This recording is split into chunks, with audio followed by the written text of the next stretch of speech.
accident, you know it's no walk in the park. Car repairs, medical bills, and lost time from work all add up.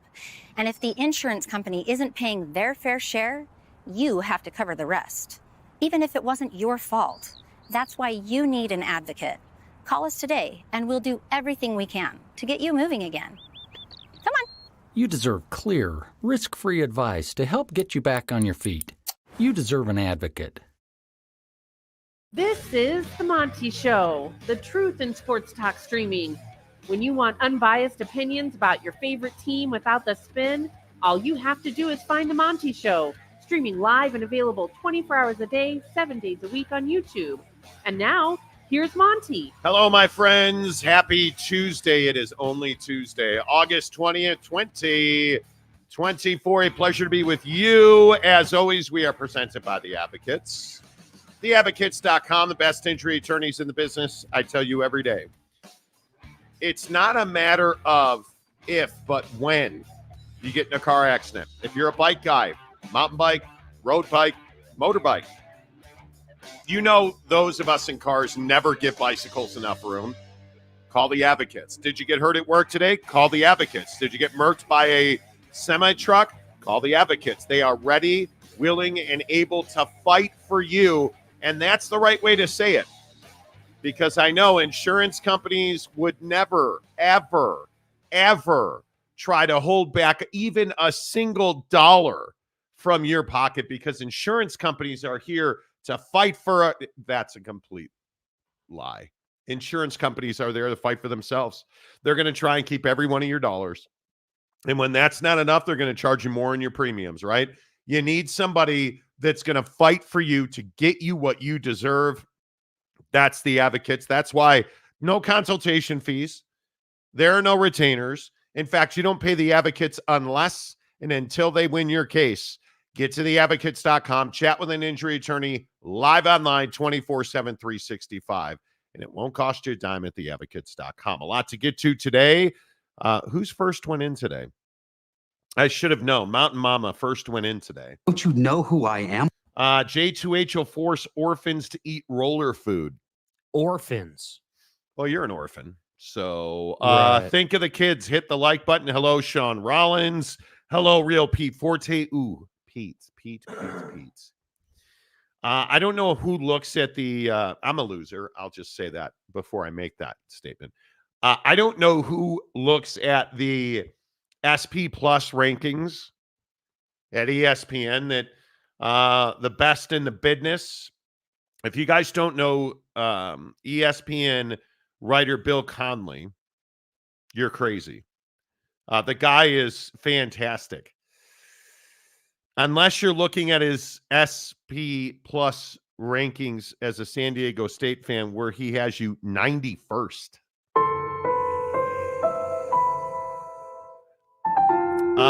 UNLV 80 seconds.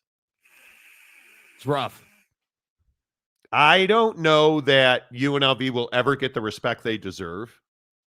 But when you're ranked behind Western Kentucky, when you're ranked behind Miami of Ohio, tough road to hoe this year. Tough road to hoe. Like, here's the thing about ESPN and their SP rankings. Like, you look at Conley's projections for the college football playoff, and all of a sudden you start to ask yourself, man, is the Big 12 getting 2 in? Is the Big 12 getting 1 in? Because if you're an Oak State fan, you probably should turn the show off now.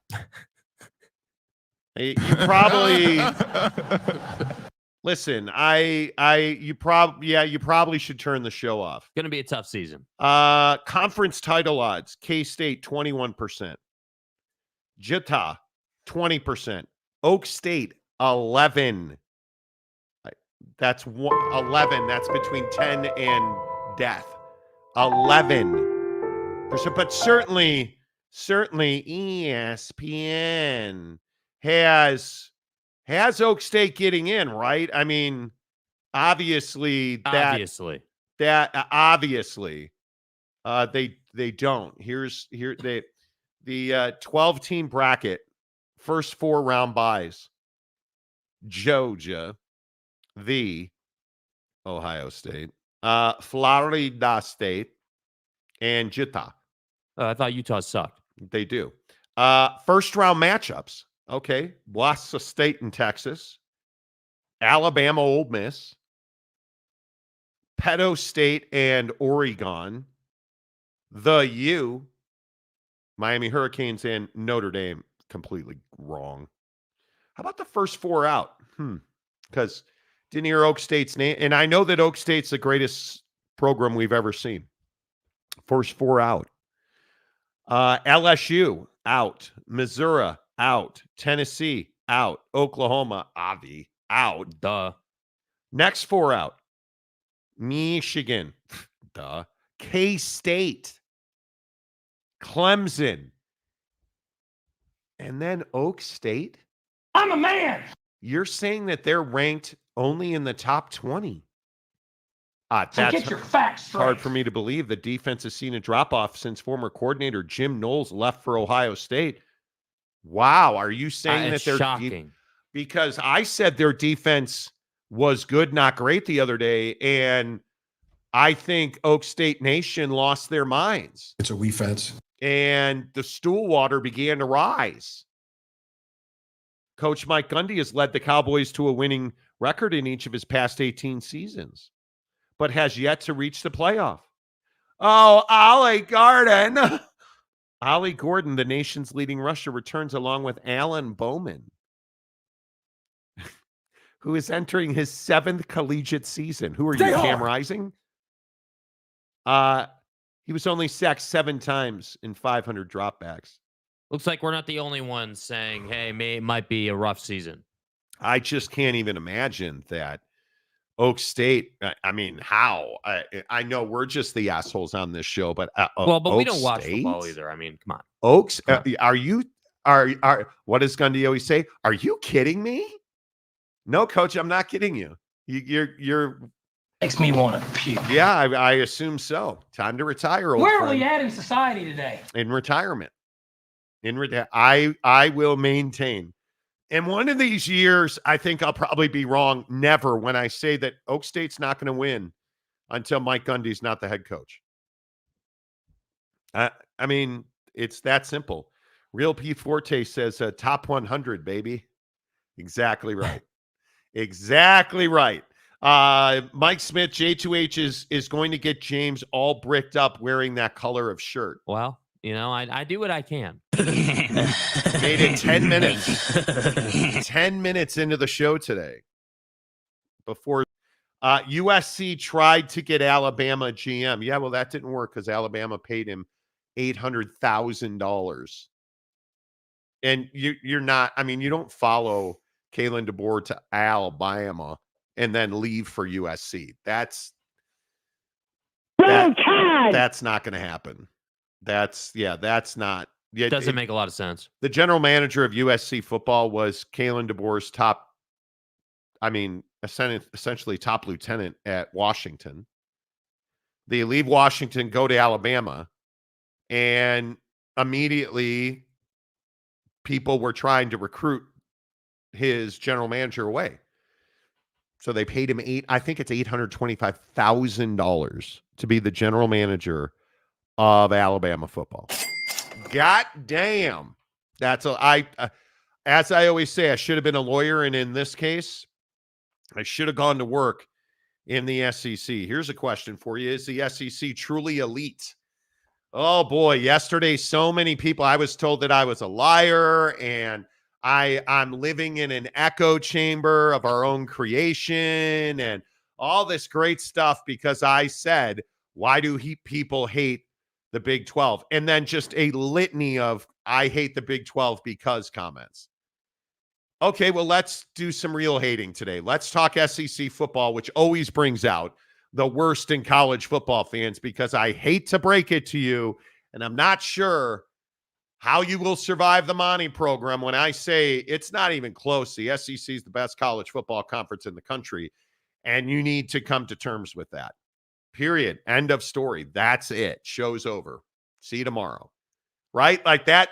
That's the thing that I think so many college football fans struggle with is this idea that the SEC is far more than hype. And again, if you look at the SP Plus rankings at ESPN, and really any rankings in college football, it's very difficult not to buy into what is being sold on the SEC, from Lane Train to Kalen DeBoer to obviously Georgia. Texas has some injuries now at the running back spot, but you're 7, 8, 9 teams deep in the SEC this year, and it's going to be real. And when you look at the SEC and you look at who's getting into the college football playoff and who's projected to get in, you're littering that ranking with SEC football programs. And I know that Greg Sankey is arguably one of the most controversial figures in the world of sports, not just college football.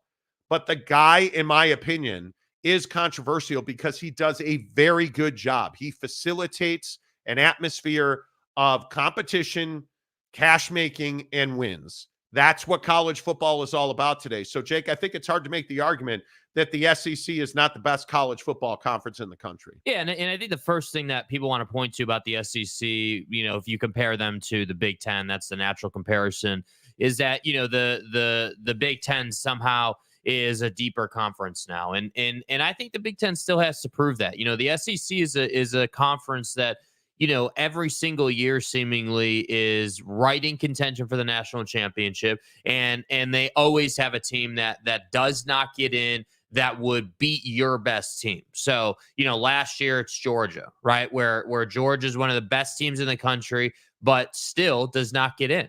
And I think for that reason alone, I look at the SEC and I say it's not really in dispute that on the football field you're the best conference, and you've earned that. You obviously have legends coaching in that conference. Obviously, with Saban just retiring, but you look at the last 10 years, and that's really what I feel like has taken them to where they are. The dominance on the football field is what allows you to go out and have the kind of control and give the kind of control that Greg Sankey has in the marketplace and over these conversations at the table. Like, nobody can say to Greg Sankey, hey, like, you guys, don't make enough money or don't win enough, because that's just not the reality of the situation. And I think that's why it's so important for guys like Kalen DeBoer to have a successful season in year one in Alabama. I mean, the conference does not need to be talking about, well, Alabama fell off. Like, hey, you're not a 10-win team anymore. Like, we don't want to have those conversations. What we want to be talking about is, hey, it's Alabama and Georgia, and whoever can get to 12 wins is going to be the conference champion. That's what people want to be talking about. And I think for that reason alone, the SEC stands alone. Now, if you want to talk money, obviously the Big Ten's making a ton of money. Obviously, the Big Ten is very healthy financially. But again, it's this situation where the Big Ten has some unknowns. I feel a lot more comfortable saying things like, hey, I think that Texas has a better shot of going deep into the playoff than, SC certainly, or even Oregon. I mean, everyone's picking Oregon to like win the national championship. I think they got to prove that they can beat teams the caliber of Ohio State. Like, with all due respect to the Pac-12, like you did not see the kind of talent that Ohio State has last year. So for me, I do think it's pretty black and white. It is cut and dry. It is straightforward that the SEC is the best conference in college football, and it largely comes down to winning on the football field. Results speak for themselves. Yeah, and I think that's why when you look at the SP rankings at ESPN, do you guys know what the SP rankings are? It essentially is how good have you been recently?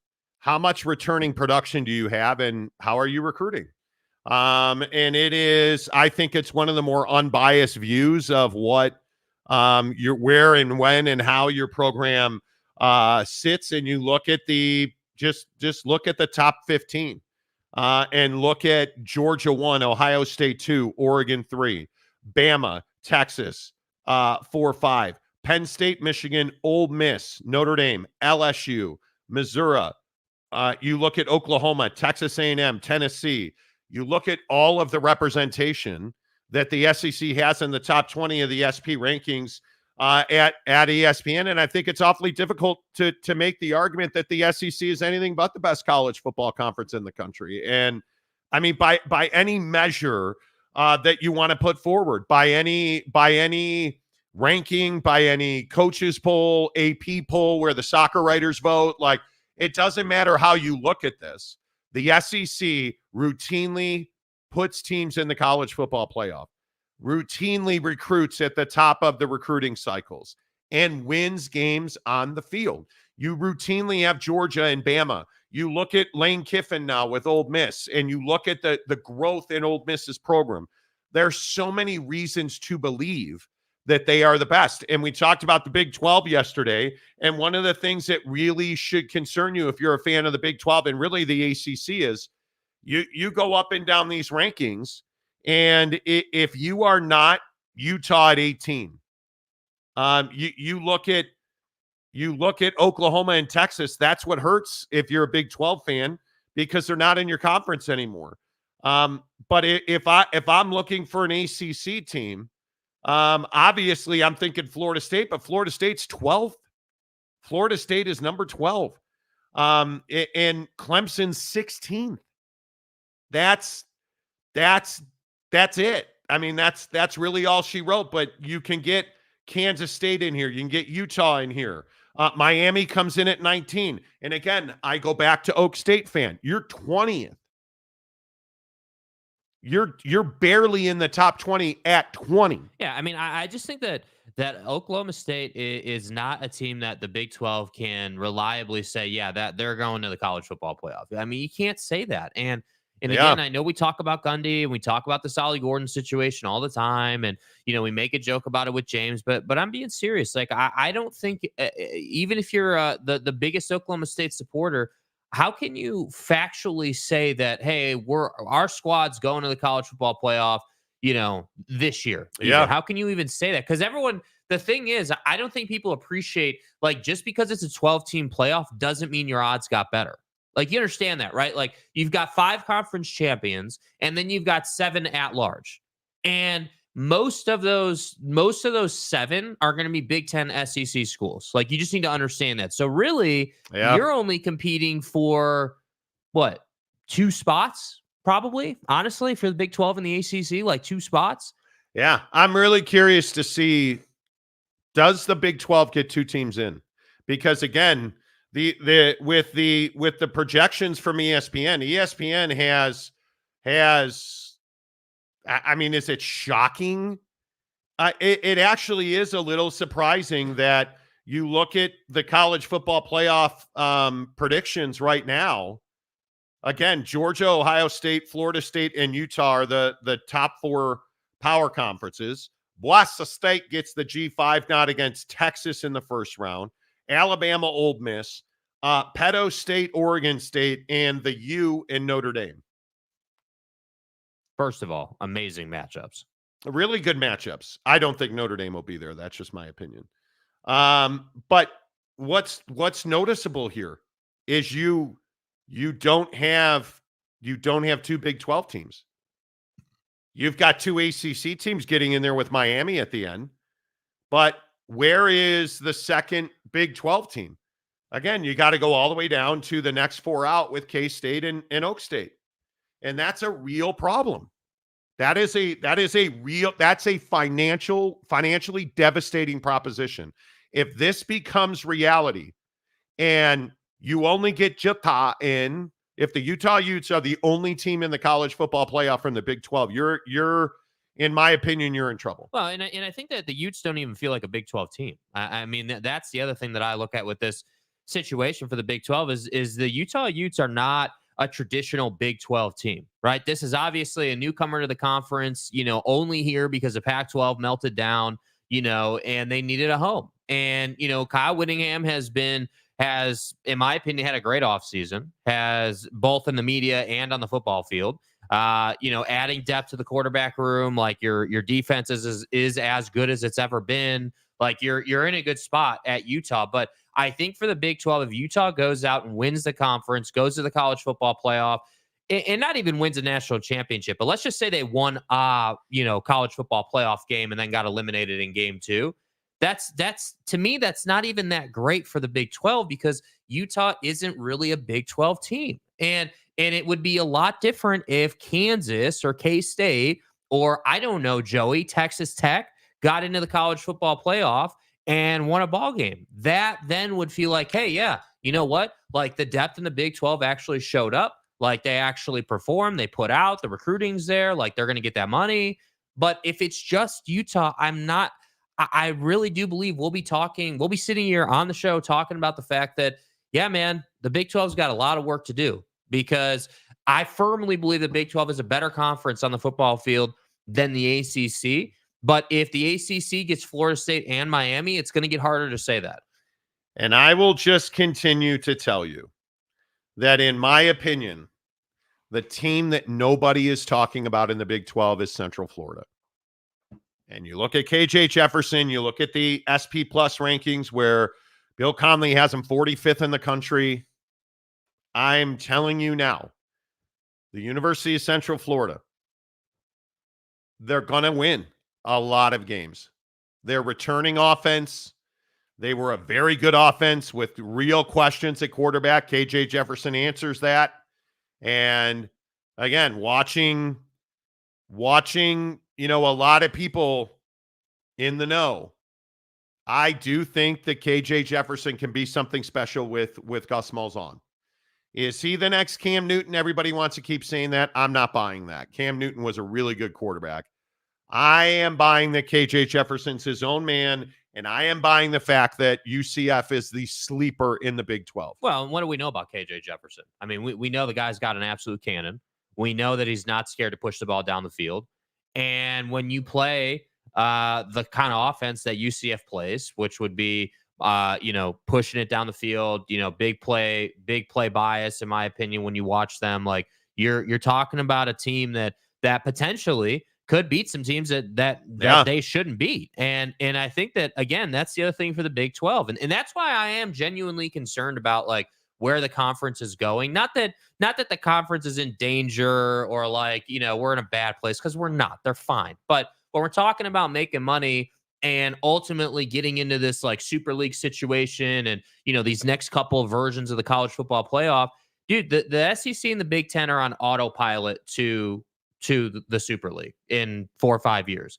The question's going to be, what does representation look like from the ACC and the Big 12? And if you can't get, again, your quote unquote blue blood from the Big 12 into the playoff, that's a problem, man. You need, I would agree with that. You need, I agree with you on UCF, but even UCF doesn't necessarily feel like a traditional Big 12 team. Yeah, but I don't think anything is traditional anymore. I don't think the way that college football is set up is traditional anymore. I mean, I look at Utah. Nobody knows who Utah is. Nobody knows who Brant Keithy is. Nobody knows who Kyle Whittingham is. And I think that's exactly how Utah likes it. And I again go back to the fact that I think Kansas could be the second best team in this conference. And I think that nobody knows, largely because the guy can't stay on the field, but nobody knows who Jalen Daniels is. Right. No, and nobody knows that Kansas plays football, right? But I'm telling you, and he hasn't, so I don't know where this blind faith I seemingly have in him is, but if Daniels stays healthy, that team is going to beat your ass. I mean, I think Kansas is going to be very, very good. I do. Hit the like button if you are watching us on YouTube this morning. If you are watching us on X or on TikTok today, we are live on TikTok this morning. Hello. Please make sure that you find us on YouTube, The Monty Show, MONTY, The Monty Show on YouTube. Hit subscribe, give us a like. Always a pleasure to be with you. The comments section this morning and every morning is presented by our good friends at Prize Picks. PrizePicks.com. There is a link in the description below on our YouTube channel, or just use the promo code Monty, MONTY, Monty. When you use the promo code Monty, you make a $5 deposit.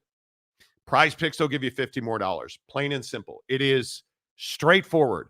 No strings attached, no questions asked. You make a $5 deposit into a new account at Prize Picks. So all you have to do is download the app, right? Use the promo code Monty when you do it. Make a $5 deposit. They'll give you $50 more. Boom. Pretty simple. It is the best daily fantasy promotion I have ever seen. They're giving you $50 quite literally at Prize Picks. Download the Prize Picks app on your phone or go to prizepicks.com. Everybody uses their phone. Download the app. Super easy. Idiot proof. It's easy to make money. It is. It is easy to make money. There is little doubt about that. Very little doubt about that. Let's give some shout outs on the old talk. See, there you are, TikTok. Say hello, everybody. There's TikTok right there.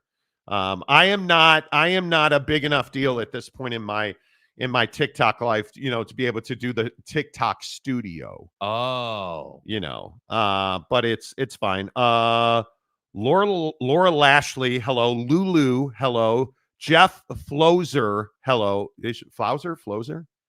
Hello. Who the fuck are you? Tish Marish on TikTok, hello.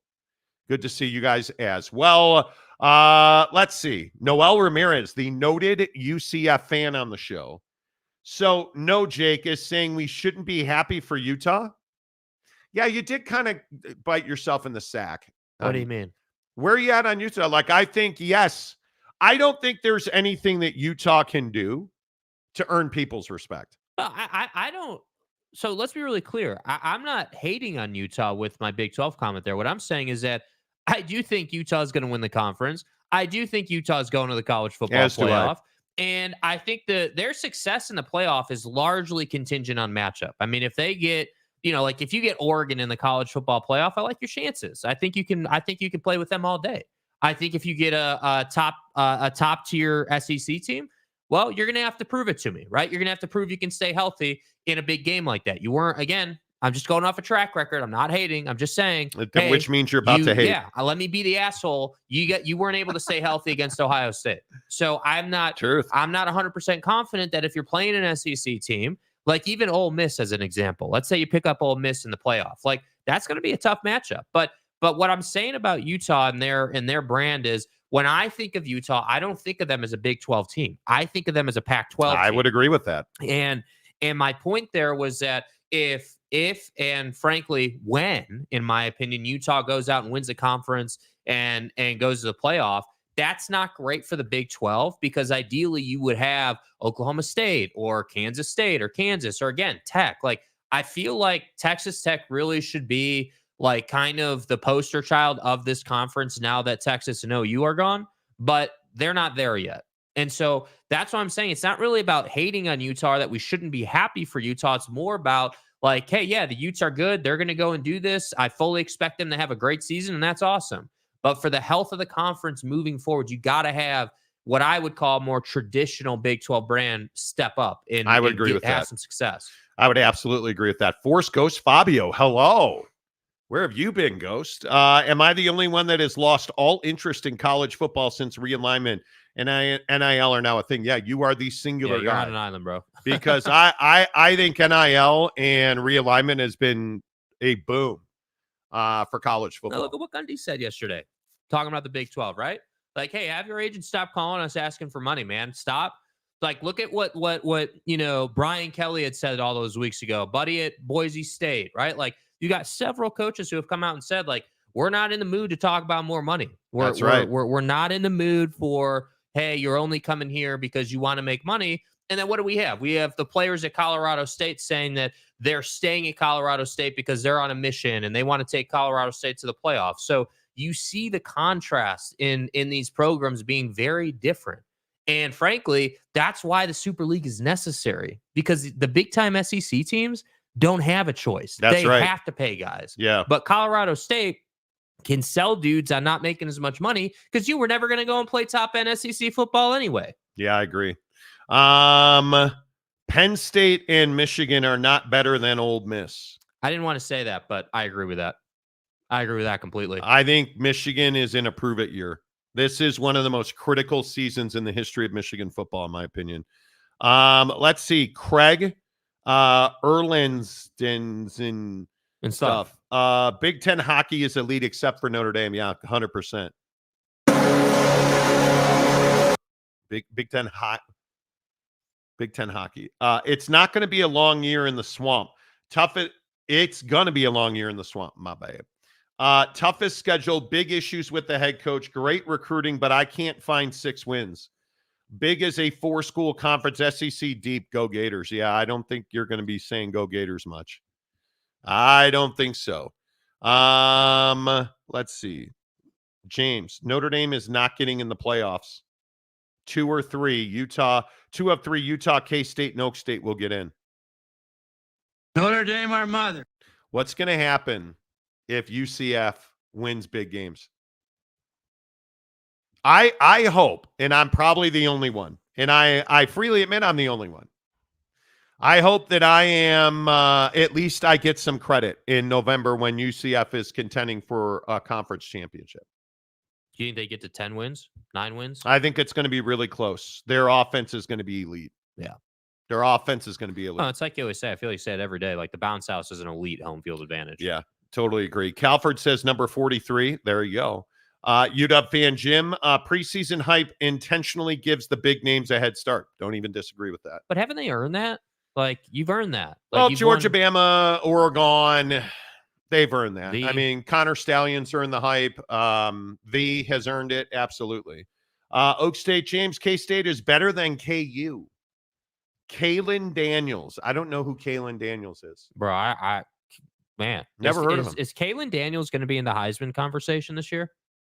Is that? No, I'm not going to make. Who the fuck is that guy? I'm not doing it. Kalen Daniels has not finished a season without getting hurt. Totally true. I don't disagree with you at all. Mike Smith, of the last 10 bowl games, postseason games, what is Utah's record? 0-68. And again, that's what they have to prove. So That they can win in the postseason. So if the conference goes just Utah into the college football playoff and Utah's a one and done team in the playoff, they get to the game, but they lose that first one. That's to me, that's an awful year. I mean, that's for the conference. That's unacceptable. More Oak State propaganda from James. The recruiting part is what makes ESPN's rankings flawed. Gundy gets decent players. Yeah, Alan Bowman. And Rob Glass turns them into superstars.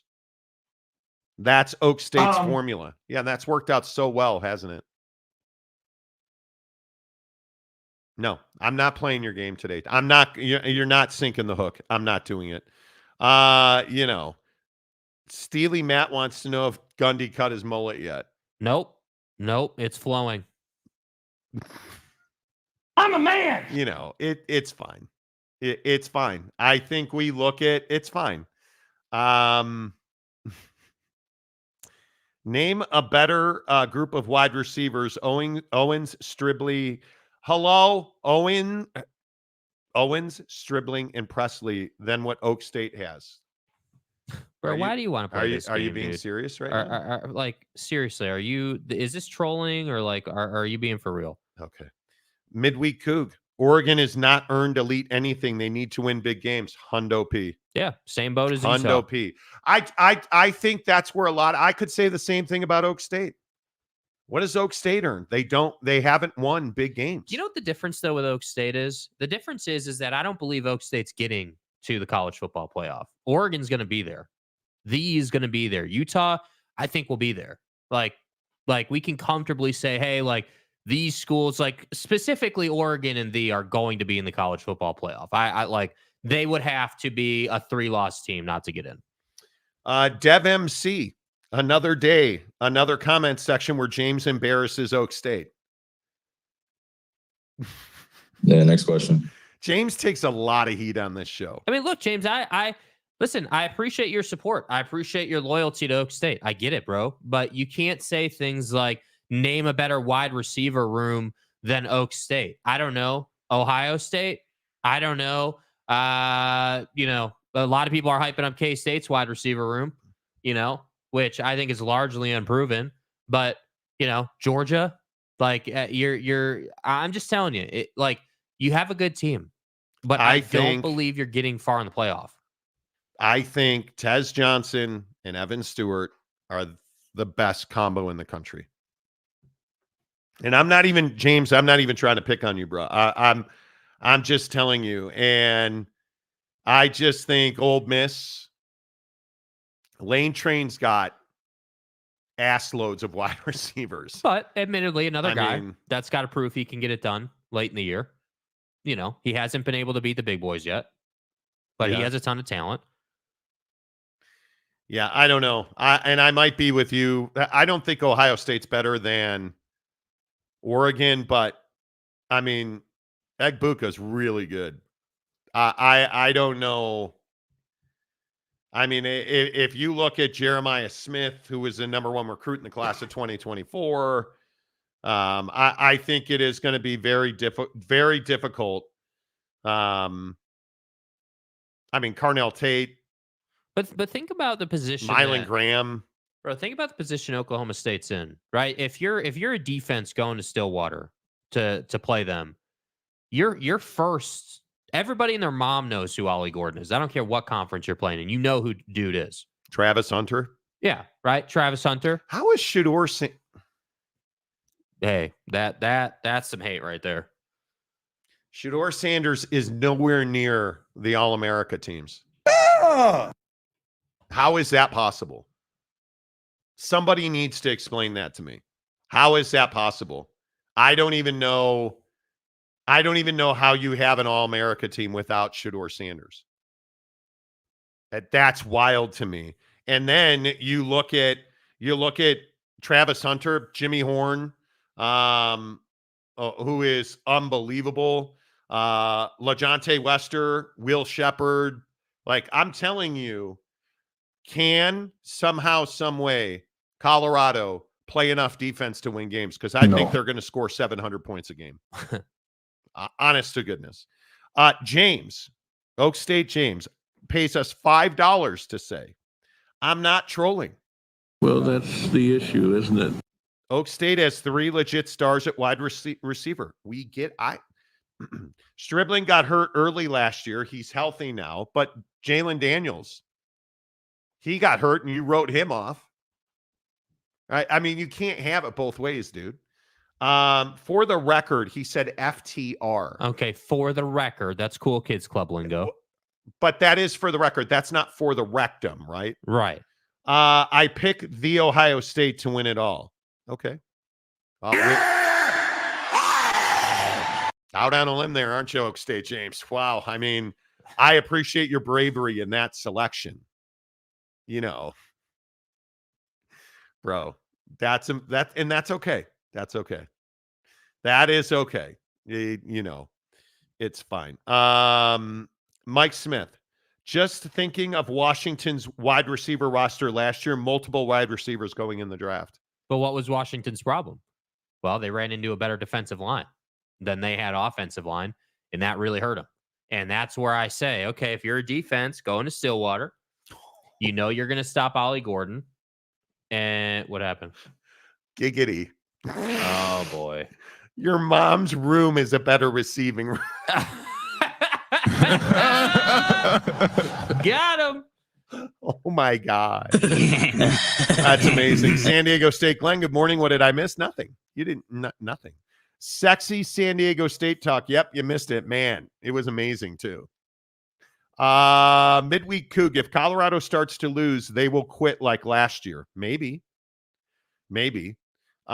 Steely says Colorado will stink again. Why does everybody hate these guys, bro? Like, do people legit, you guys, legitimately, do you hate Colorado and why? I think it's a fascinating discussion. I think Colorado and politics are 2 things you just can't talk about anymore. Because, and we're going to talk about Donnie and friends. Taylor Swift is going to sue Donald Trump. And it's going to be fascinating. Anyway, why do people hate Colorado so much? It's very clear. They talk too much. They're very loud. And I think Deion's all about it. And I think he doesn't care. I believe, because if I'm talking about Deion, who won't shut his mouth, what am I not talking about? All the new players coming through the portal, chemistry. Oh, no. Can Shedeur stay healthy? Can all the questions that will plague Colorado every single week. And I think that's why Deion is so loud. When your team needs help, and Colorado needs help right now, Deion's going to be loud. So we'll see. Yeah. We'll see. I think it's I'm curious why people hate Colorado so much. You're And going to what- watch. What will the response be when they win? Because they're going to win at some point. Yeah. Force Ghost says, let's talk Colorado. Hell yeah. Pete Wilcox. Wilcox what? Dude, can you adjust your name? This is a family program. They hate the Big 12 and the Buffs. They do. Steely says the coach is weak. James says Colorado will go to a bowl but won't win more than 7 games. Okay. If they win 7 games, Deion Sanders should be coach of the year. Giggity. People don't hate Colorado. People hate Prime. Well, there's that. Absolutely. Absolutely. Welcome to the nightmare. I think Colorado is great for the Big 12 conference. They bring more eyes and attention for each member of the conference. Totally agree. Hondo P. Big Blue Horses. I don't hate CU, but what have they proved? Nothing. Nothing. But Deion Sanders is a polarizing figure. Mike Smith. Mountain Mama. I sifted through all that. Most people don't hate Colorado. They just don't like all the media hype they got last year when they went on to peter out. Stay hard. Thanks to their O-line and coaching staff. Well, you think the coaching staff is what was wrong with Colorado last year? No, I think it was a talent issue on the lines. You I couldn't, think they stop or defend. I think they didn't have offensive or defensive line play. They have an elite coaching staff. They truly do. Midweek Coug. They talk like they are champions, but gave up when times got tough. Could be something in that. Can't recruit and can't develop. Okay, so Don't. He's hating.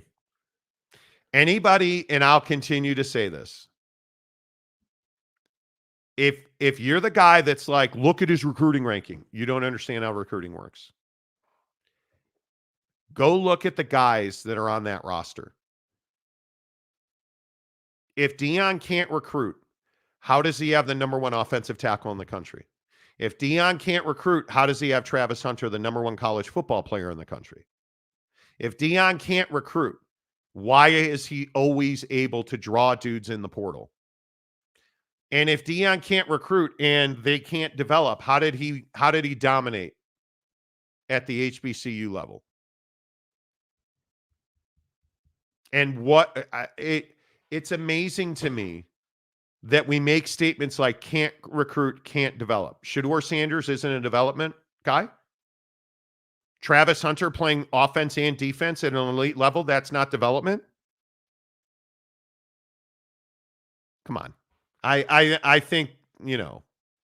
Yeah, I give him more credit than that. Noel Ramirez. The same reason they hate Deion is the same reason they love Dan Campbell. I'm not going to draw. Okay. I wouldn't say hate, but I would say I'm tired of 6-win teams getting so much hype. There's truth in that.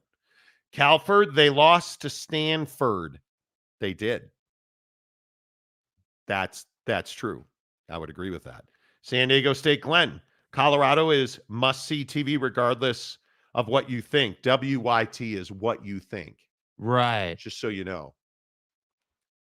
See, I'm Yeah, you're on. introducing the cool kid lingo. That's old man talk for what you think. There you go. There you go. Okay.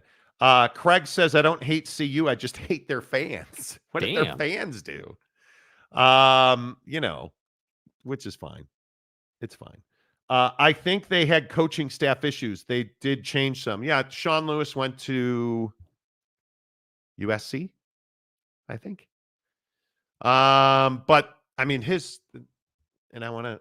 let me speak from a position of knowledge and understanding and greatness. Because he's got what I think is an elite, maybe one of the best staff in the country. Deion is the head coach. Gerry Harrell, running backs. Robert Livingston, defensive coordinator and safeties. Pat Shurmur, offensive coordinator and quarterbacks. Andre Hart, linebackers, had multiple job offers. Damian Lewis, defensive line. Jason Phillips, wide receivers. Warren Sapp, quality control on defense, new addition to their staff. Gabe Lynn. You just go up and down this list. Grant Hammer. You look at Maurice Sims, the director of football sports performance, multiple jobs. They're everything that they do. Like Reggie Calhoun, who is their director of football operations. Like all of these guys had opportunities to take jobs. And you can just continue to go up and down that list. And you quickly understand that he has built depth in his quality control room, which I think is critically important in today's day and age. And Tommy Robinson, who's his director of quality control. Phil Lodeholt, offensive line coach, NFL vet. I mean, he's got guys all over that staff that have huge resumes and accomplishments. Deion Sanders, you don't have to like him, but he's built a staff that you can respect. He's got to win games. That's what it comes down to. Respect is taken. It is not given. Respect is taken.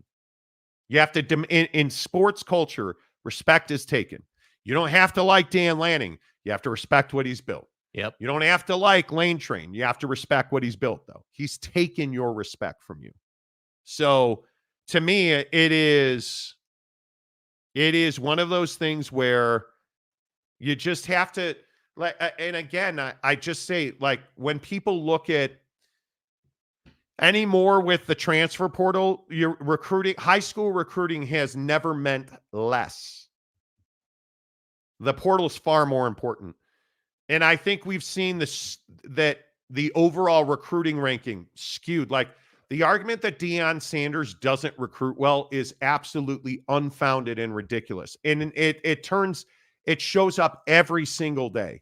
Because it's like an easy button to hate on a coach, even if it's not true. Even if, and Deion is very good at recruiting and he's done a great job in that area.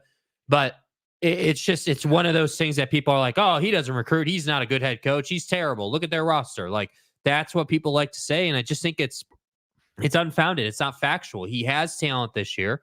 He obviously is coming into year 2.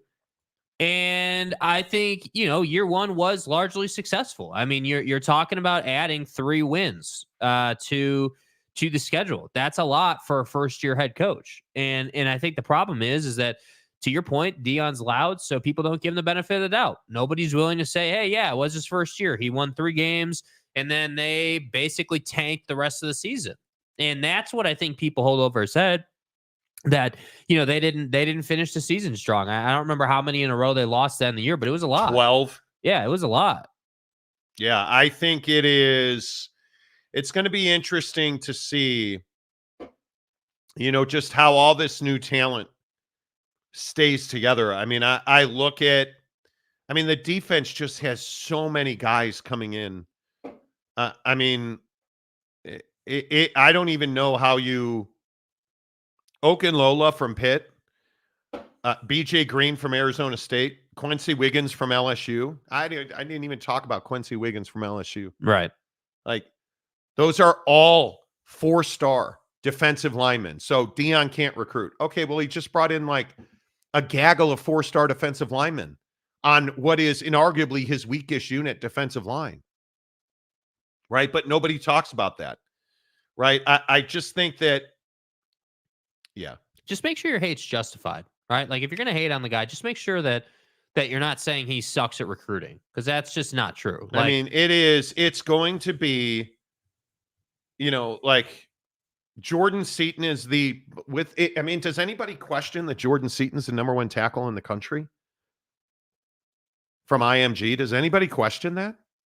I don't know how you would even, how would you even make the statement the guy can't recruit when that guy had every major P5 program offer him and he went to Colorado. The idea that he cannot recruit is ridiculous. And again, Steely Matt, 75th in recruiting.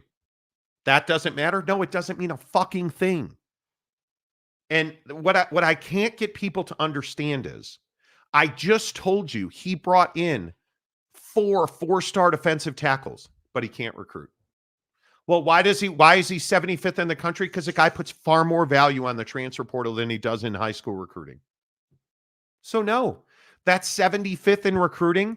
It doesn't matter how do you, and I'm trying to understand this idiocy with all due respect. How do you reconcile the fact that he's got Shedeur Sanders, Travis Hunter, last year, Cormani McLean, who you haven't heard word one with since he left the program. Like you look at the guys that he has brought in, he's got an elite wide receiver room. He's got arguably the best quarterback in the conference. He's got the best wide receiver I think Travis Hunter's the best college football player, period. And you're sitting here saying he can't recruit. He just got the best offensive tackle in the country. He can't recruit. Okay. I said it's a weak take. Okay. It's a weak take. Like it's just one of those things that I think you just don't understand. If you're sitting here running out 75th in recruiting, you're lost, bro. You don't understand. And I don't know who you're a fan of, but you're lost if you don't understand that. So are you telling me Ryan Day can't recruit quarterbacks? This guy, what a joke. Because he got Will Howard out of the portal and he won the job. Ryan Day can't recruit. What a dick. What are you talking about?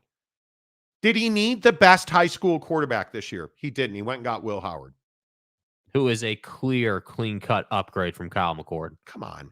Like, it's crazy to me that I even have to explain that is wild. It is wild to me that I even have to explain that in this day and age. It's wild to me. Montanai, quote unquote, a gaggle you shoulda said, quote, a herd of me recruits. Okay. You almost took the words right out of my mouth. Don't drink and type. That Henny from last night is still impacting me. I don't know. Hey, real quick before we get to Tua Tagovailoa, what on earth is going on at BYU? Now, again, I understand. I don't know anything about quarterbacks or recruiting or football or the transfer portal or NIL. I'm lost. But you are Mormon and you are dying and you're old. And I'm fat. Right. I don't even watch Colorado football. Can anybody explain to me why Jake Retzlaff has not been named the starting quarterback at BYU? So I need to understand it. I don't.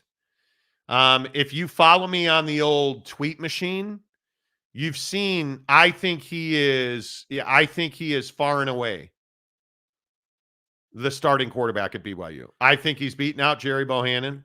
Well, and I think the long-term play is what Jake's value truly is. I mean, you look at the fact that he's a redshirt freshman, and you look at the fact that he's got these several years of eligibility left. Like, I don't understand why BYU fan can't say to themselves, hey, Gerry's in his last year. So if we were to start him, then, we're in a place where this guy's going to be here for 1 year max and that's it. And then we're going to have to put a new guy in there versus, hey, let's make Jake the starter, because you can't have it both ways. You can't say, oh, well, this quarterback competition has been amazing and, it's so close, and then say that Gerry's miles ahead of Jake Retzlaff. You can't have it both ways.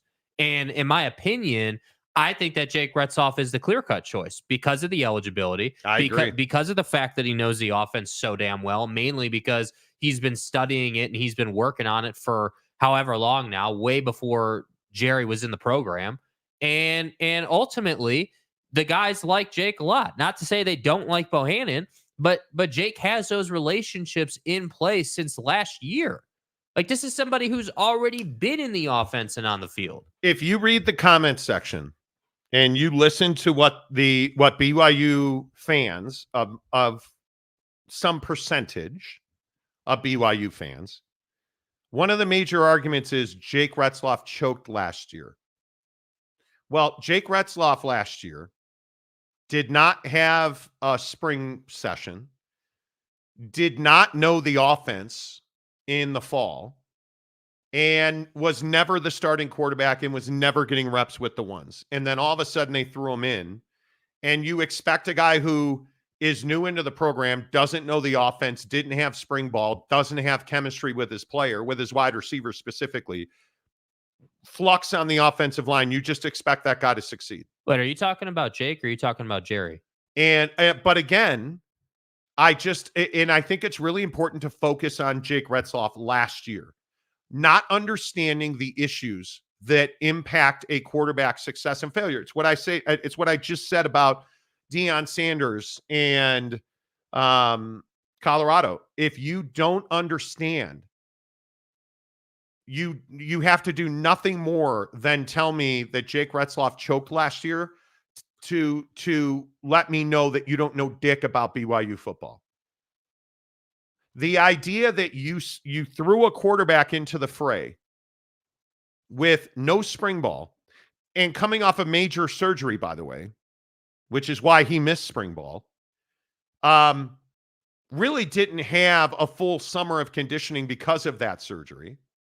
Came to fall ball, was never in the conversation as a starter, was always a backup, was always with the twos. And then mid-year, you just threw him in as a starter. And did he make mistakes? Absolutely. Did he turn the ball over? Absolutely. Did he throw a bad pick six? Absolutely. Should that condemn him as not a good quarterback who choked last year? Absolutely not. Absolutely not. And I think you have to look no further than Zach Wilson's trajectory and arc at BYU. He wasn't a home run right out of the gate. No, he was not. And I look at Jake Retzlaff's history. He has been a stud everywhere he's been. I look at the way he has performed through spring, through summer offseason, this fall camp. I think he has clearly been the starting quarterback at BYU since day one of offseason. He has chemistry. He has a command and control of the offense, the language, the game plan, the schematics. He understands it. You look at the ball, and we have not seen a lot of live reps from either guy. The live reps we have seen, Jake Retzlaff has been spotless. He has thrown one interception in fall ball, no interceptions in spring ball. He is a redshirt freshman with multiple years of eligibility. And you're going to start a one-year guy with a history of injury who hasn't won where he's been. What are we doing? And does not have chemistry and does not have a command and control, certainly not at the level that Jake Retzlaff has in this offense. Come on. What are we even talking about? What are we doing? What are we even talking about? There is no doubt in my mind that Jake Retzlaff is the starting quarterback at BYU. And camp ends tomorrow, I think it is their last official practice of fall camp. You need to name Jake Retzlaff the starting quarterback. When camp breaks, he's got to be the starting quarterback. Yeah, you can't go into your first game of the year with a quarterback. You know, controversy might be strong, but just questions of who's going to play. Yeah, I think it'll be very interesting to see where he comes down. And again, I've said multiple times, so I understand when Aaron Roderick's like, hey, you know, we're going to let the competition play out and the team will know who the starter is based on the results on the field. I understand the premise of that. I understand, you know, hey, that's the best way to do it. So there's no bias. Like, we'll let the throws and everything speak for itself. But we're kind of late now. I feel like everyone's announced their quarterback and you still haven't announced your quarterback. And when you see the Utes as an example come out and say through Kyle Whittingham, hey, you know, obviously Cam is our starting quarterback, but hey, we've got this young guy, Isaac Wilson, sitting behind him who is ready to go, who showed out in camp. Like, if Cam gets hurt, we got a guy behind him. Like, we're in a good place. That's like, you want to come out and say that stuff. You want to have that momentum. And I feel like, again, you can't have it both ways. If BYU fan who's hating on Jake Retzlaff doesn't want to admit that, hey, yeah, you should have named a quarterback, or you at least at a minimum need to name one before the end of your last practice, because if you don't, then there's a huge question mark. Like I just don't know what how you're looking at this program and saying, man, that's a good idea to just keep this thing going on. You have to put it to bed. He's a guy that in high school, at both of his stops in junior college, he's been a star. The guy has been an elite thrower of the ball. He's got 2 years of eligibility left here, man. I just don't even think it's a close conversation. I mean, I just don't think it's a close conversation. What happens if you name Jake Retzlaff a starter and he comes out and, you win 8 games? Well, even more to the point, what if he's a bust? You got Gerry Bohannon sitting there. Great, best case scenario. What if you name Gerry Bohannon the starting quarterback? I think you're going to lose the team. I do. I think you're going to win 4 or 5 games. And I think you are going to have a quarterback controversy all year long. And I would expect Jake to transfer. Just my opinion. If you're Jake Retzlaff, what are you hanging around for? They don't want you there. Yeah. You performed exceptionally well all through. And I am not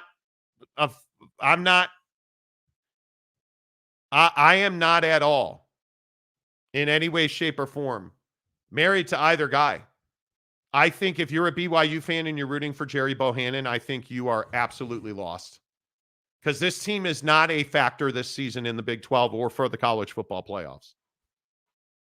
And if you want them to be a factor next year, you better hope that Jake Retzlaff wins that job.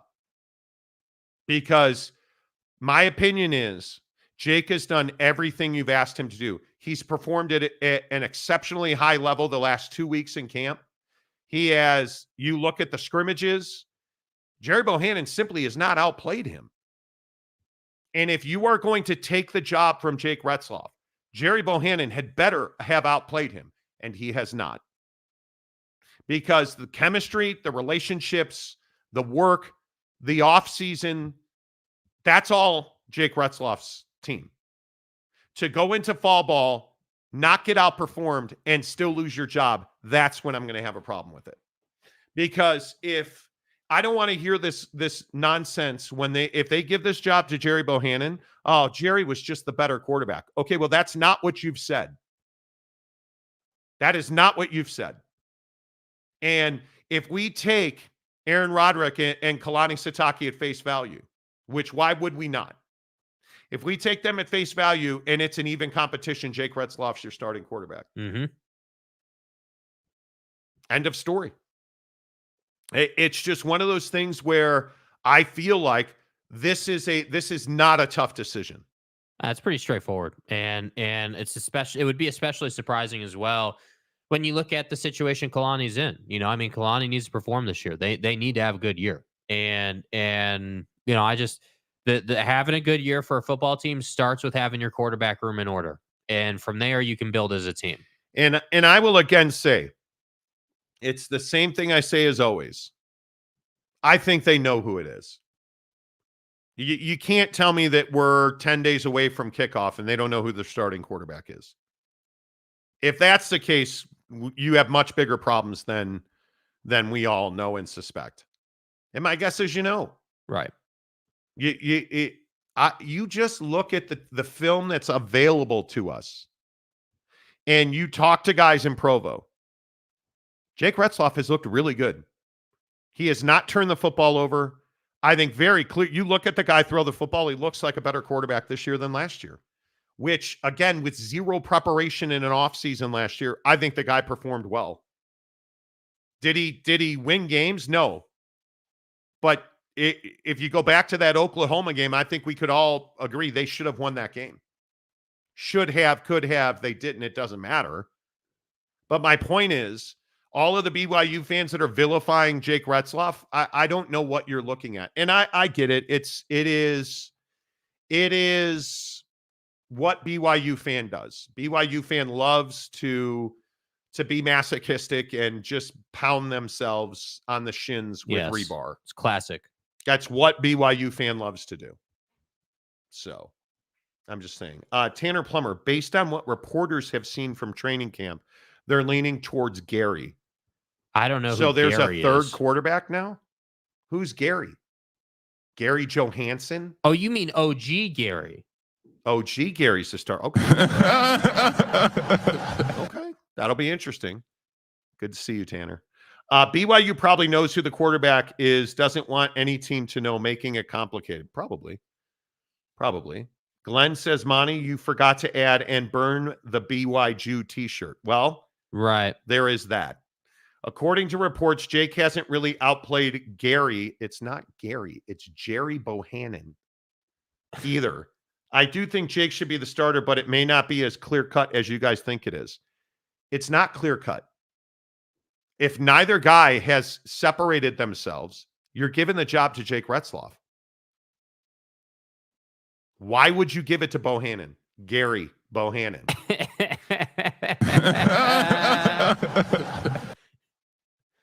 I just think you can't really take what Kalani and A-Rod say at face value because their remarks are the definition of coach speak. But what else do you have to go on?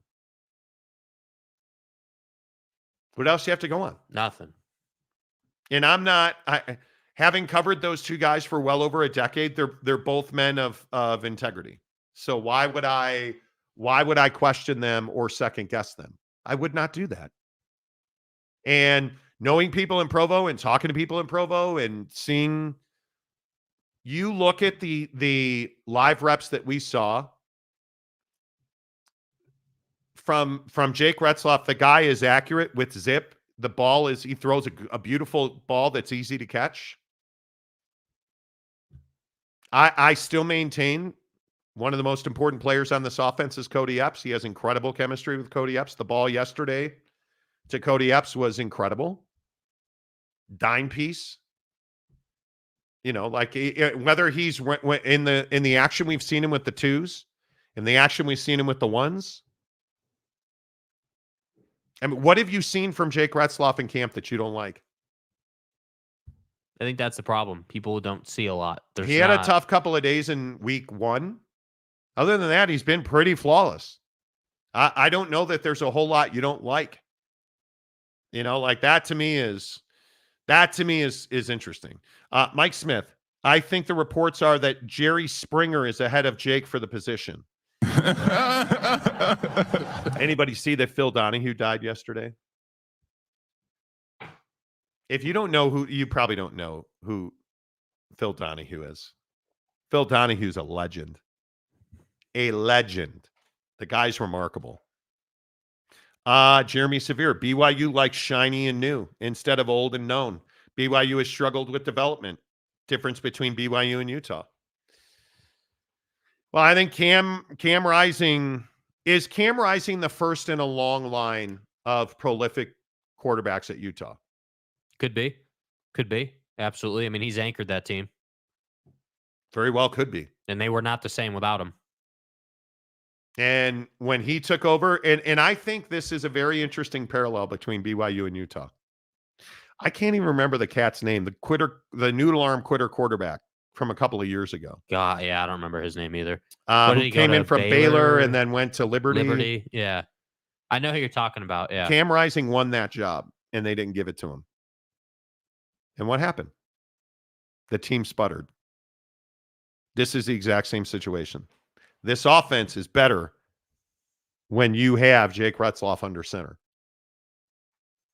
Just as a matter of chemistry, he's a likable guy that gets along with his teammates. Don't mess it up. Plain and simple. And so it's a very interesting, I would agree with you that they like shiny and new, you know. Sadly, no, Jimmy Mack officially graduated in 2014. Jim McMahon. It's my guy. That is my guy. Whoa. Tanner Plummer, you're talking about Brewer. Is that his name? Charlie Brewer. Charlie Brewer. There you go. Who is this Phil dude? It's not very nice. It's not very nice. Jake's never heard of Phil Donahue.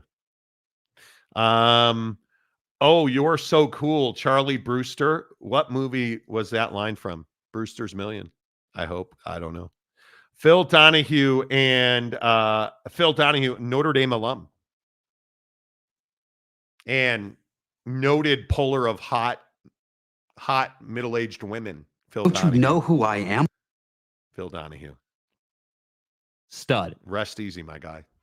Hour number 2 of the Monty Show, of course, is always presented by Canyons Golf. Canyons Golf in Park City. Resort-style golf, municipal prices in the heart of the Canyons Village. Park City Mountain Resort, Canyons Village. Spectacular. We were up there last weekend listening to a concert being played while we were playing golf. It was awesome. Did not drive the ball particularly well last weekend, but in the backyard golf dojo last night, working on the iron swing. Do you guys ever like watching video of yourself swinging a golf club? Absolutely not. No, I hate it. Working on my iron swing and seeing all the ugliness. Be ready to rock and roll this weekend because I am looking to set a personal best at Canyons this weekend. My personal best there right now is 77. I am looking to shoot a 75 this weekend. Driver looks clean and nice right now. We'll see. Played Sunday and couldn't drive a car, let alone a golf ball. Yeah. But we'll see. We'll see. A lot of golf to come. And I believe, ask Siri how far until November 23rd. Hey, Siri. How many days until November 23rd? Hello? 95 days. There are 95 days until I play golf at Kapalua, the plantation course. 95 days. And there's a hole, and it might be 18, I don't know. There's that hole that's like 600 yards. And you drive the ball. It's where they play the Century. So you drive the ball and it just goes for days. It's like a 400-yard drive. I'm ready for that. It's a 400-yard drive and a 230-yard 5-iron. And it is, to me, this is just my opinion. Yeah. But it is, to me, one of the best holes in Hawaii. Mm-hmm. So I am excited to hit Kapalua in 95 days. You should be. It's going to be awesome. I am ready. I am, and I'm working on it. And then over Christmas, we'll be playing. Mrs. Monty and I are going through Las Vegas on the way to LA. So we're going to play Las Vegas National. And I think we're probably going to go back to Lake Las Vegas, which was pretty good. And then we're going to be staying in Newport at Pelican Hill. So I'm hoping to play 2 good rounds of golf at Pelican Hill. Yes. Looking forward to it. And then the week of Christmas, gonna, of course, yeah, Canyons Golf. I'm not going to ask that. I don't need the hate. Canyons Golf in Park City, the official golf resort of the Monty Show. Book online.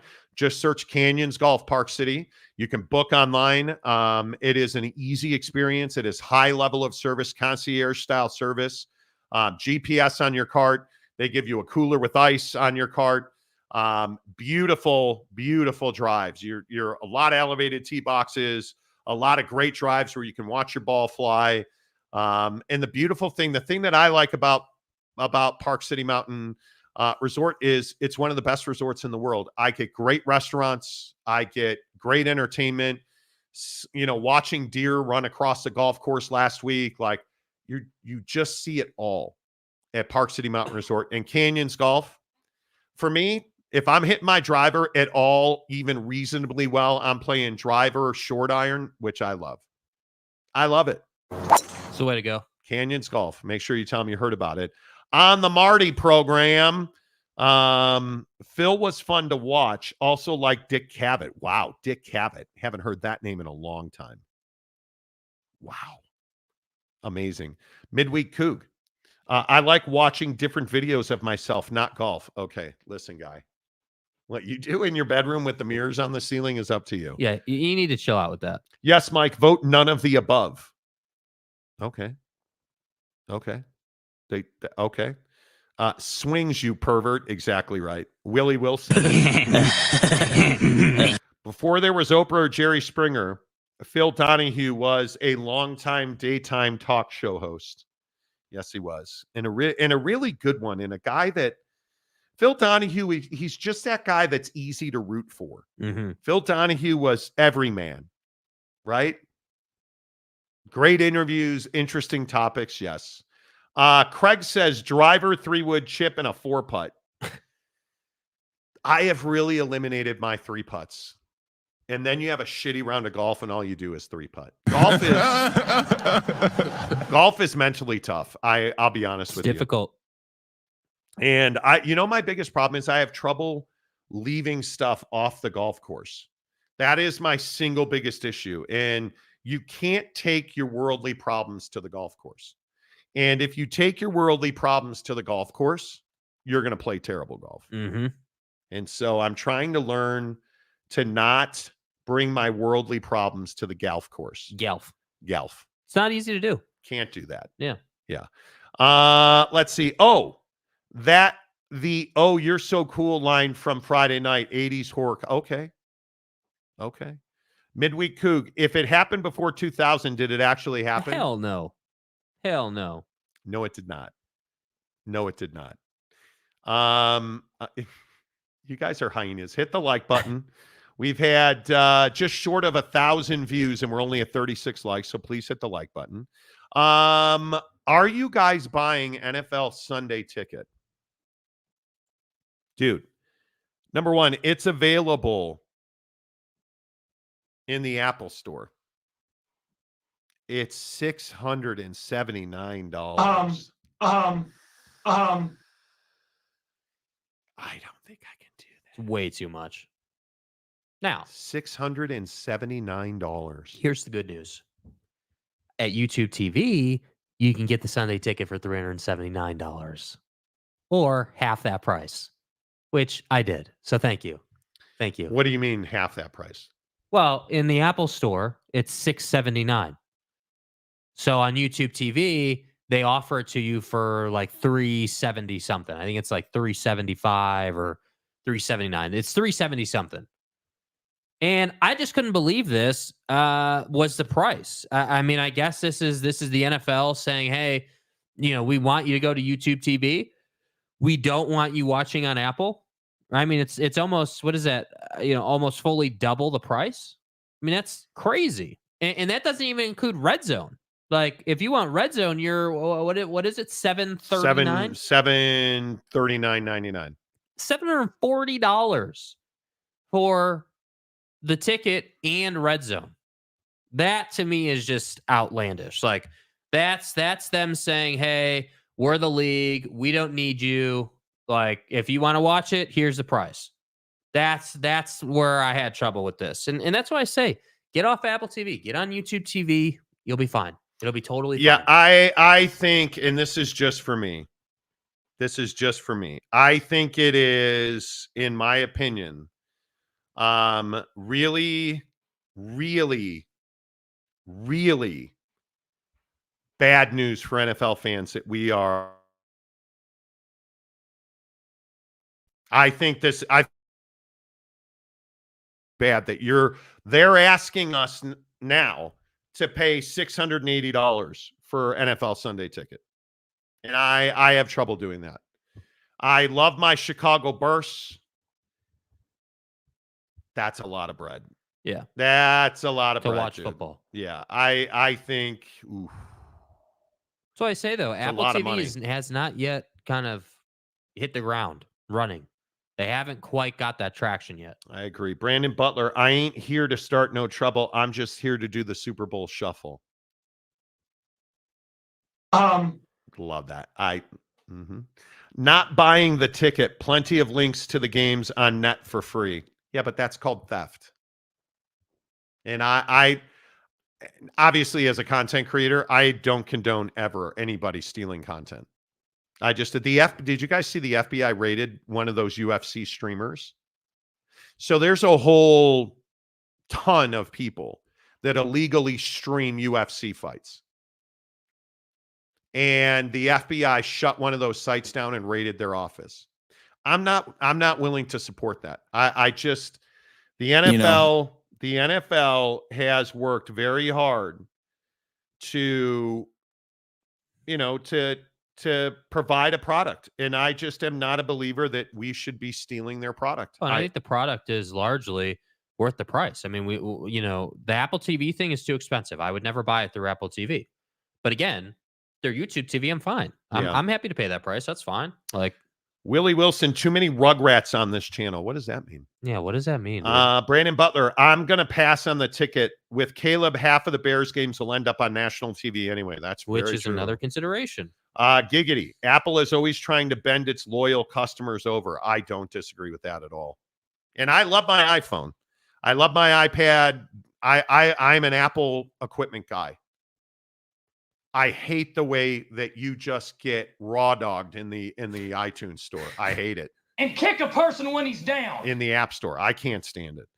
Mike Smith, if the NFL was not so expensive, or maybe if they added an option for just fan favorite team at a lower rate, maybe. It just depends on what that would be. Glenn, it's like I've said many times about Niner fans. If it didn't happen before Joe Montana arrived, it didn't happen in the NFL. Facts. Just saying. Very true. It's well said. Very true. Really Severe. well said. Time to flex that college student discount for Sunday ticket. I'm broke. Let's go. Do it. I agree with that. 100%. It to me, it's very, I love the NFL. I think you guys know that. We talk about Caleb crying into his mom's cleavage all the time on this show. But I am at a breaking point. Mrs. Monty and I were sitting around the other day looking at, I never watch Hulu, but I subscribe. Well, not anymore. We're watching this Designated Survivor show with Kiefer Sutherland because I'm a huge. Oh, what are you talking about, man? I'm a huge 24 fan, and Kiefer did this Designated Survivor show, and my wife's like, "I'm canceling Netflix." I'm like, "Not until we're done with this show. You're not." Right? But it's. But is that because you guys just don't watch it? Like you legit just don't watch Netflix or whatever, Who's got time to, I don't have time to sit around and veg. Well, in football season, it's hard. I hadn't sat on the couch and done like a just marathon sesh of Netflix. We did it the other day and I had my arm around my wife for some period of time. I actually hurt my shoulder watching that show. I kid you not. I actually hurt my shoulder sitting on the couch. What do they call that? Where you sit and you just watch one show for like an binge watching. Binge watching. I hadn't binge watched anything in years. Yeah. And then that happened. It's fine. I got NFL Plus, so I should be good. Okay. Midweek Coug. Maybe if they changed per game, would be more likely to buy. 100%. Designated Survivor was mid, in my opinion. It's a little too scripty for me. Like there's drama and classic Kiefer Sutherland. It is, and Kiefer's great. I think 24 is one of the best TV shows in the history of since 2000. I think it's because that's when the history of TV started. Right. The problem is season 1 was like 57 episodes. Mm-hmm. Too long, in my opinion. Designated Survivor show was not bad. Too bad it did not last long. What, 2 seasons, right? Craig says sleeping injury. I sleep on my left side. I used to be a baseball player and I pitched, so I never sleep on my right side. And that Saturday night and the Sunday, I had a horrible night of sleep. I might have slept an hour or 2. And I think it impacted my golf on Sunday morning, amongst other things. But I was in so much pain. Saturday night and the Sunday morning was brutal. Terrible. Glenn, Designated Survivor was a great show. I liked season 1. I'm going to watch season 2 at some point. I like 24. You're off the Mayor of Kingstown bandwagon now because of the content of that show, but in like just how that show is. It's just so grotesquely violent. Yeah. But like I say that because like you're not watching as many shows as you used to. No, I don't. I like 24. Looking forward to Gangs of London. Heard it's pretty good. Never heard of it. I'm sorry. Did we wake you up? Yeah, it's we're grinding today. Last night I finished binge watching Breaking Bad. It was amazing. Ever since I graduated college, I've had more time on my hands. Yeah, I got to watch Breaking Bad. Yeah, you don't. I don't think so. Cam says 24 is the best. Yes. If you liked Breaking Bad, you better watch Better Call Saul. Good show. My wife hated it. I'm going to start watching Better Call Saul today. Dude, get a job. How many shows can you watch?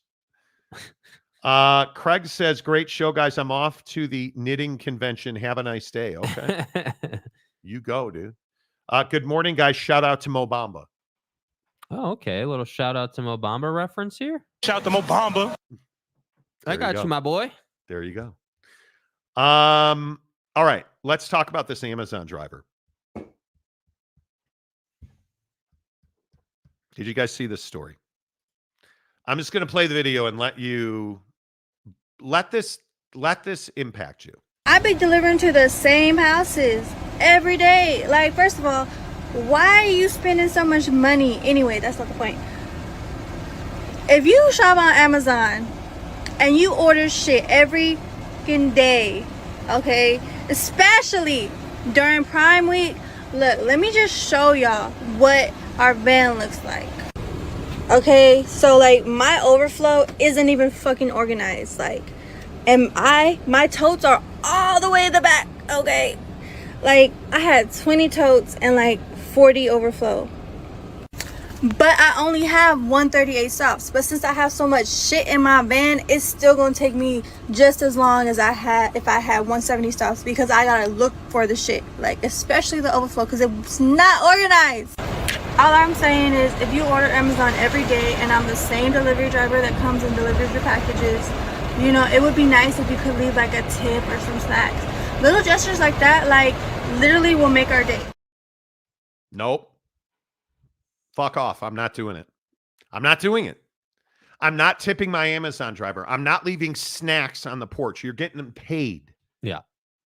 And you knew what you signed up for. And if you didn't like it, go find another job. Why don't you fuck off? Right? Like this is this whole thing that we do where, well, Marty, you looked at me while I was walking through the grocery store and now I have to tip you.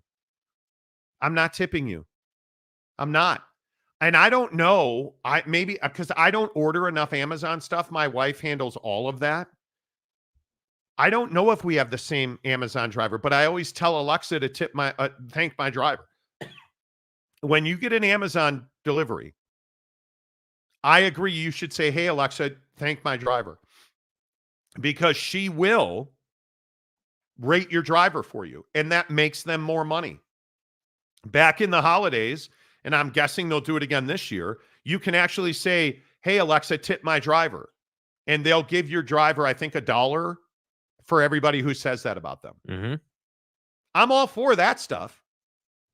I am not for, hey, I just spent again, we were looking at our money the other day, Mrs. Monty and I. Do you know how many thousands of dollars we spend on Amazon? I'm going to this lavish Indian wedding. My wife is like a lot buying me clothes off of Amazon for this. I buy oats. Are you wearing a suit or what are you wearing? Shut up. I buy oats. I buy golf balls. I buy. You ought to know you bought it. Dude, I buy everything. Vitamins, protein bars, everything.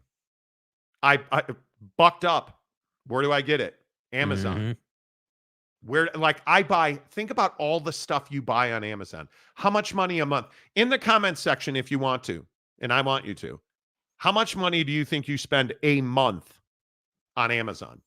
I guarantee you I spend $1,000 a month on Amazon.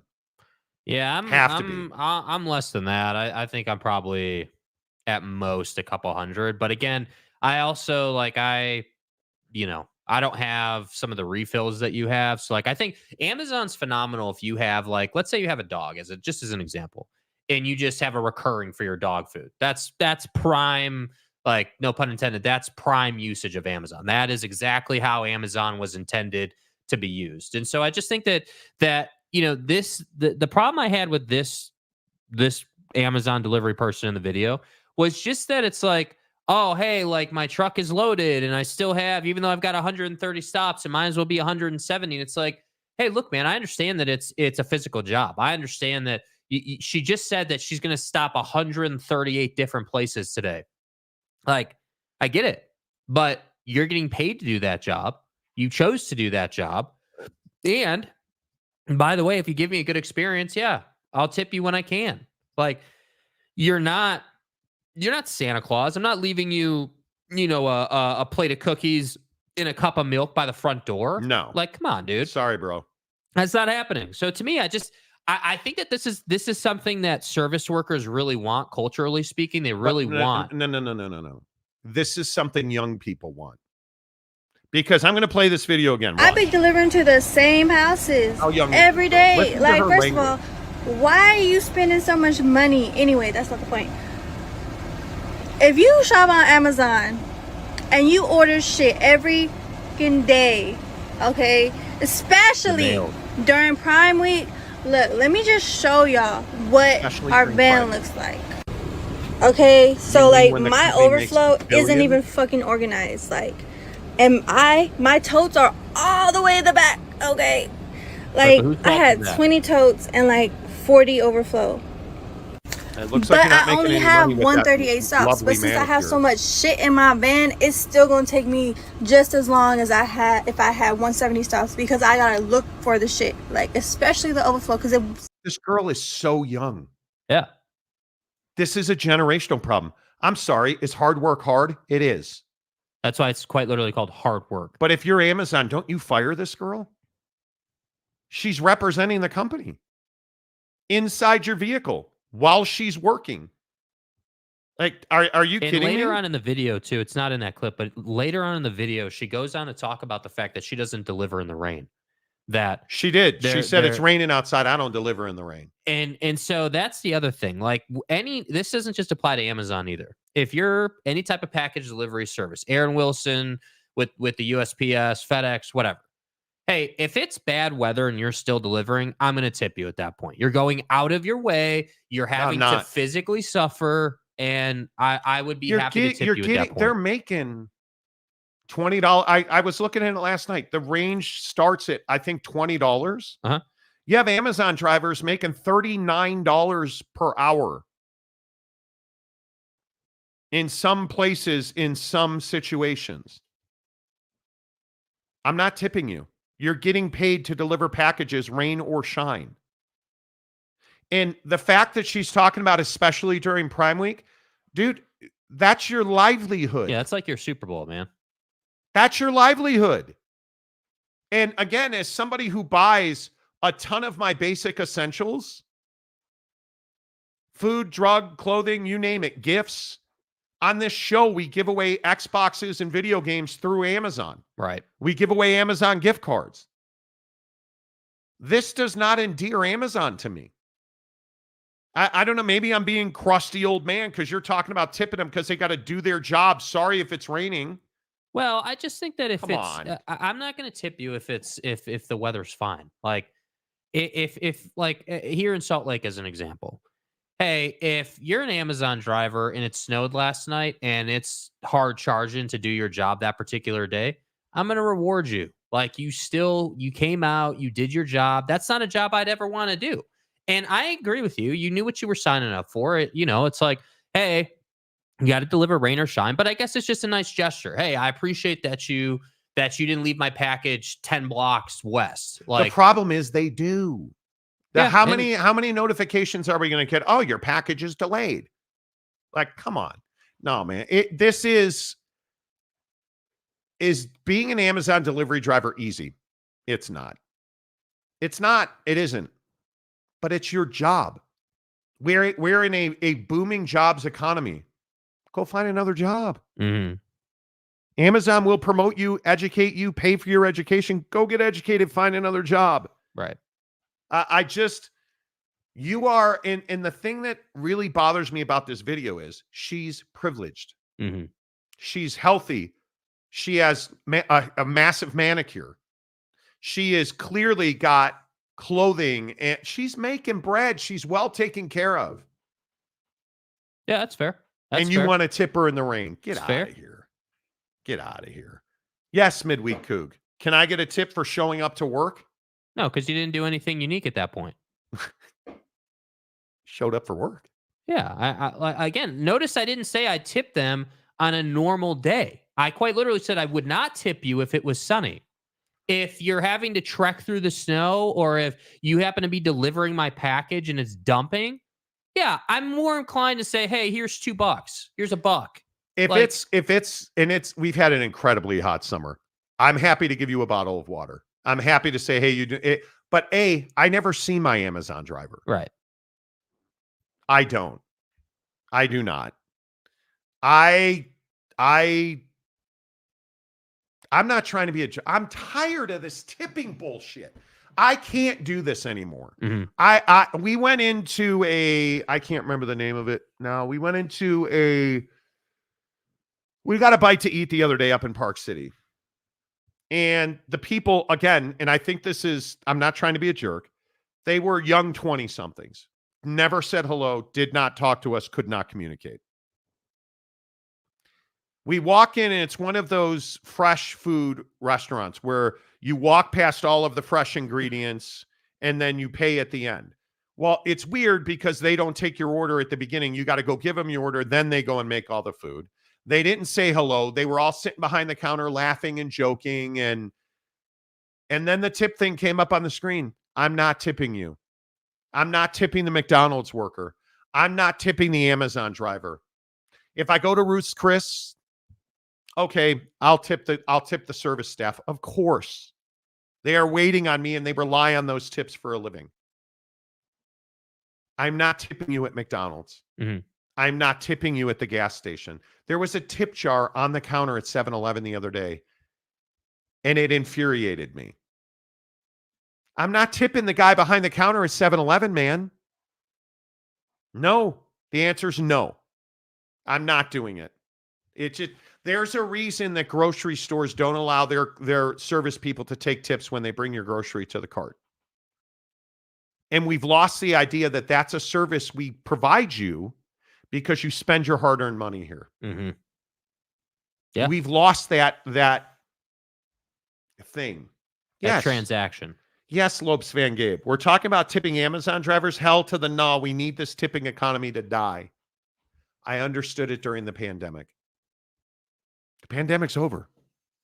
COVID is still here. Sure. The pandemic's over. Jobs are not a problem. I'm telling you, Mike Smith, it's around 15 for Amazon drivers in West Virginia. Cost of living. I would agree with that. It just makes me crazy. Willie Wilson, I know I am guilty of this, so I can speak to this matter. She shouldn't have pressed send. No, she should not have. No. If should Amazon discipline this girl? Yes. I absolutely. I think that you cannot.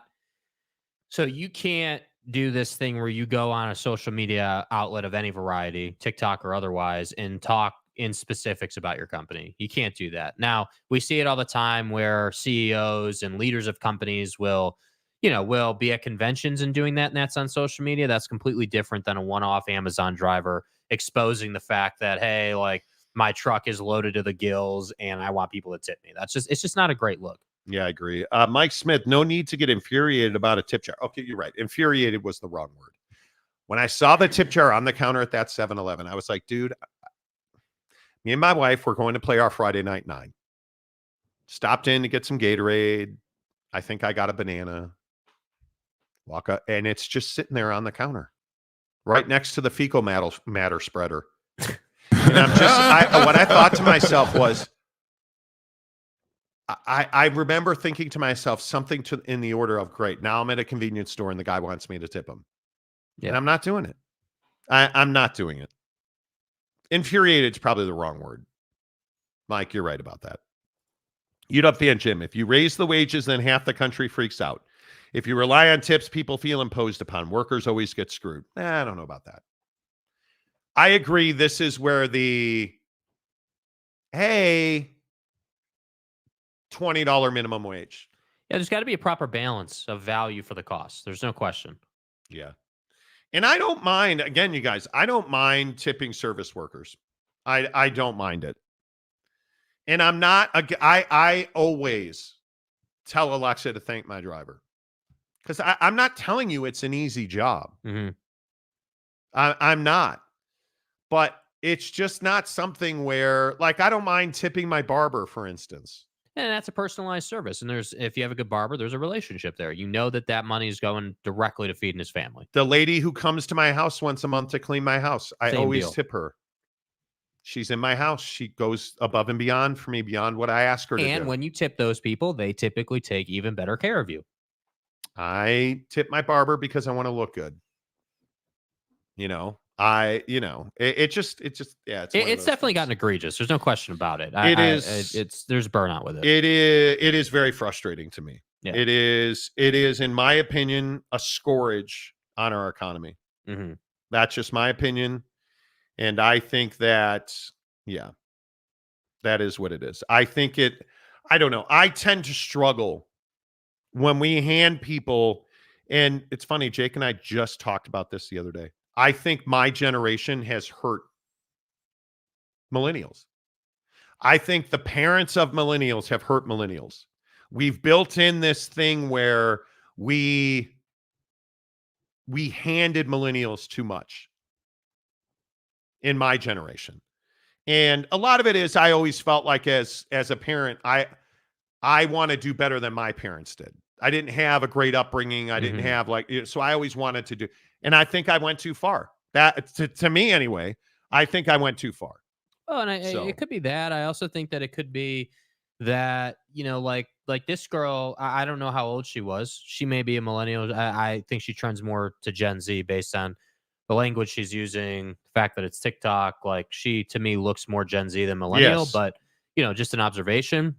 But I think Gen Z, just generally speaking, is not nearly as cultured as millennials and obviously Gen X. I mean, I agree. I don't disagree with what you're saying, but at the same time, I do think that millennials at least have some appreciation for societal norms and like how it's been. Like, hey, I wouldn't tip here, but I would obviously tip there type thing. Right. And Gen Z just doesn't give a damn. They think that they're entitled to like tips everywhere. 100%. Like whether it's tipping or like, there's, I can't think of one off the top of my head, but there have been numerous examples on the show that we've talked about with Gen Z where they just think that it's their right to have something. And I think it's awfully precocious of an Amazon driver, a young girl that's an Amazon driver, to be saying she needs to be tipped, but it is what it is. The race for the White House, Democratic National Convention, day 1 in the books. And the funny thing is, I thought what was really interesting about night 1 of the Democratic National Convention, the 180-degree difference between where the messaging from the Republican Party and the party of Trump versus the Democrats at the convention last night. Last night, I don't think there's any way to spin that last night was a fond farewell and a send-off for Joe Biden. Mm-hmm. I think whether it was Hillary Clinton, Raphael Warnock, you look at the best speakers last night, Joe Biden certainly. And the sad thing is, you know what the worst part about watching Joe Biden last night was? Where was that during the debate? Mm-hmm. Because if he had been that guy during the debate, we're not having this conversation. But I think the fact that he was so unable during that debate with Donald Trump to perform at that level, it's unfortunate because, again, whether you're a party of Trump guy or whether you are a Democrat, I think it certainly is true and accurate to say Joe Biden has served this country with passion and selflessness for half a century, 50 years. Yeah. And then to have that, was it taken from him? It's time. It's how the cookie broke. Yeah. It's time. And so when you see Joe Biden in that light last night, where was that guy on debate night? And it's just really unfortunate. But you go back to before the convention started yesterday, Donald Trump on the stump again yesterday telling Kamala Harris, basically he said yesterday, go back to where you're from. Go back to where you came from. You know where she's from. Like, again, you have this unbelievable opportunity. He's going to be in Pennsylvania and North Carolina this week, 2 really important states in this race. Donald Trump has this opportunity, if he will just stay on message, to talk about the economy, to talk about immigration, to all this stuff. But he keeps going back to the fact that she's a crazy woman who we know where she's from, and he's talking about these birther arguments, and I struggle with this version of Donald Trump. And the question that I have is, if you're Donald Trump, do you truly believe the birther argument, which failed miserably with Barack Obama, do you truly believe that this is the way you want to be going, attacking Kamala Harris's parents and talking about where she's from? She's from the United States of America. And he's got to get off of that, because you then fast forward to the convention last night, and there's no doubt Hillary Clinton was the star of that. The people who spoke before Joe Biden, I thought Hillary Clinton crushed it. Mm-hmm. I thought she went after Trump. She supported Kamala. She talked about her struggles, like everything that you needed from her. And Mrs. Monty and I, who are far from religious, like, you're never going, my wife is an atheist, and probably so. I think my wife enjoyed Raphael Warnock's speech. Like, we were joking about it. He rose up the parishioners last night. Mm-hmm. Absolutely, he did.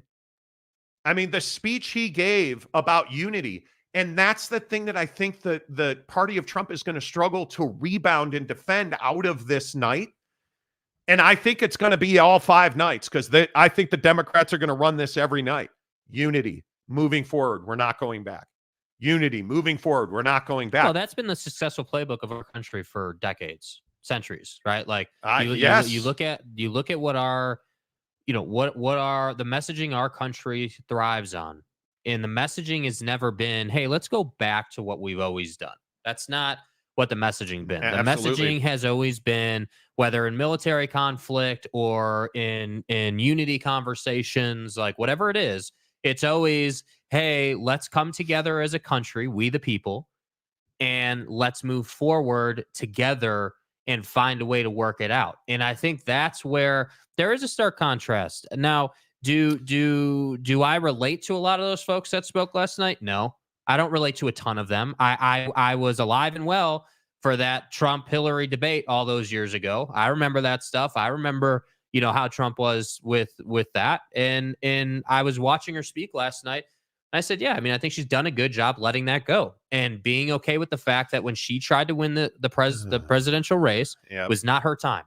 And I think she did a good job. Yeah. I think she did a very good job. And I think, and I'm not trying to throw any water on their fire in any way, shape, or form. I'm not trying to dampen what the Democrats are doing. When do we find out who she is as a leader? When do we find out, is Kamala Harris actually capable of keeping this kind of unity through the first 100 days of her presidency, should she win the election? Well, that's what I was going to say. I don't think we're going to have an opportunity to know what she's truly like as a leader until one of two things happen, which is obviously you lose the race and you give your speech about that, or you win the race and obviously your first day in the White House. Because it's tough to argue right now. She has been nothing short of a juggernaut, unifying and leading this last month. This was a situation with Joe Biden that could quite easily have gone horrendously awry.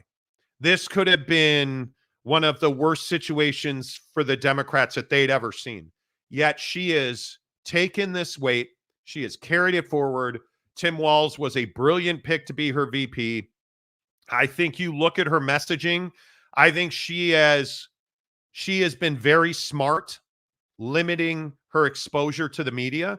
Well, now that has to go away, right? I mean, once this convention's over, she's got to talk to the media almost on a daily basis.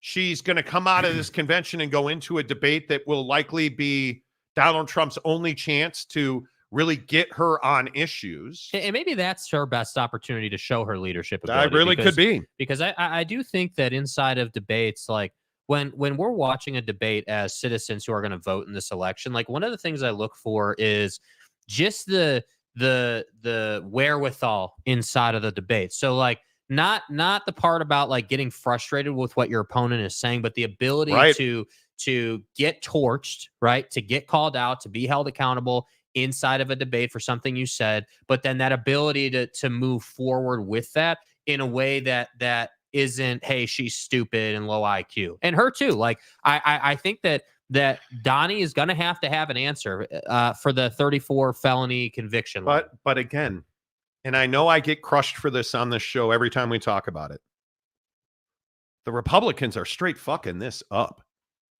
What are you doing walking around with cups of JD Vance's DNA? Did you guys see that? You have Trump supporters walking around with cups of JD Vance's seed. I'm not trying to be disgusting or over the top. Google search it. That's a real thing that they're doing in the party of Trump. You want to talk about weird and all the people who say like this weird thing is stupid and it doesn't work? I think it works. I think it resonated. And I think JD Vance, the fact that you have supporters of that ticket carrying around cups that are supposedly his product, you don't think that's weird? And then on top of that, you have Donald Trump way off script, way off message, talking about birtherism. And he went back to this thing about cutting gas prices in half again. Bro, you cannot do that. You have no ability to do that. And again, if you would stick to your strongholds and then ask Kamala how she's going to pay for things, you'd be in a much better spot. Yet he wants to talk about how she's only drilling because she needs to win an election.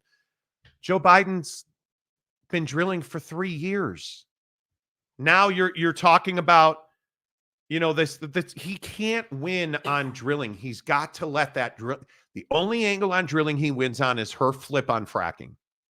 That's the only, because Joe Biden is setting daily records for barrels drilled. Right. He is setting daily records for exports. Like you can't hammer them on energy. Hammer her on fracking. If you want to beat Kamala Harris, stop talking about her lady parts or her birtherism and start talking about her flip on fracking. Right? You have JD Vance. And Trump, people that are supporting Trump and Vance, can I just ask you, why is he standing in front of what was counted to be 180 people yesterday? Do you really need your VP candidate talking to 180 people? No. What are you doing? That's an awful look. It is a terrible look. And then you want to say that Harris doesn't have big crowds. And they're absolutely going to use that against you. And this is why I say I agree with what you said 2 minutes ago. The Republicans are messing this up. And I think that they're not putting enough weight into, hey, how do we put ourselves in a strong position when we go to debate?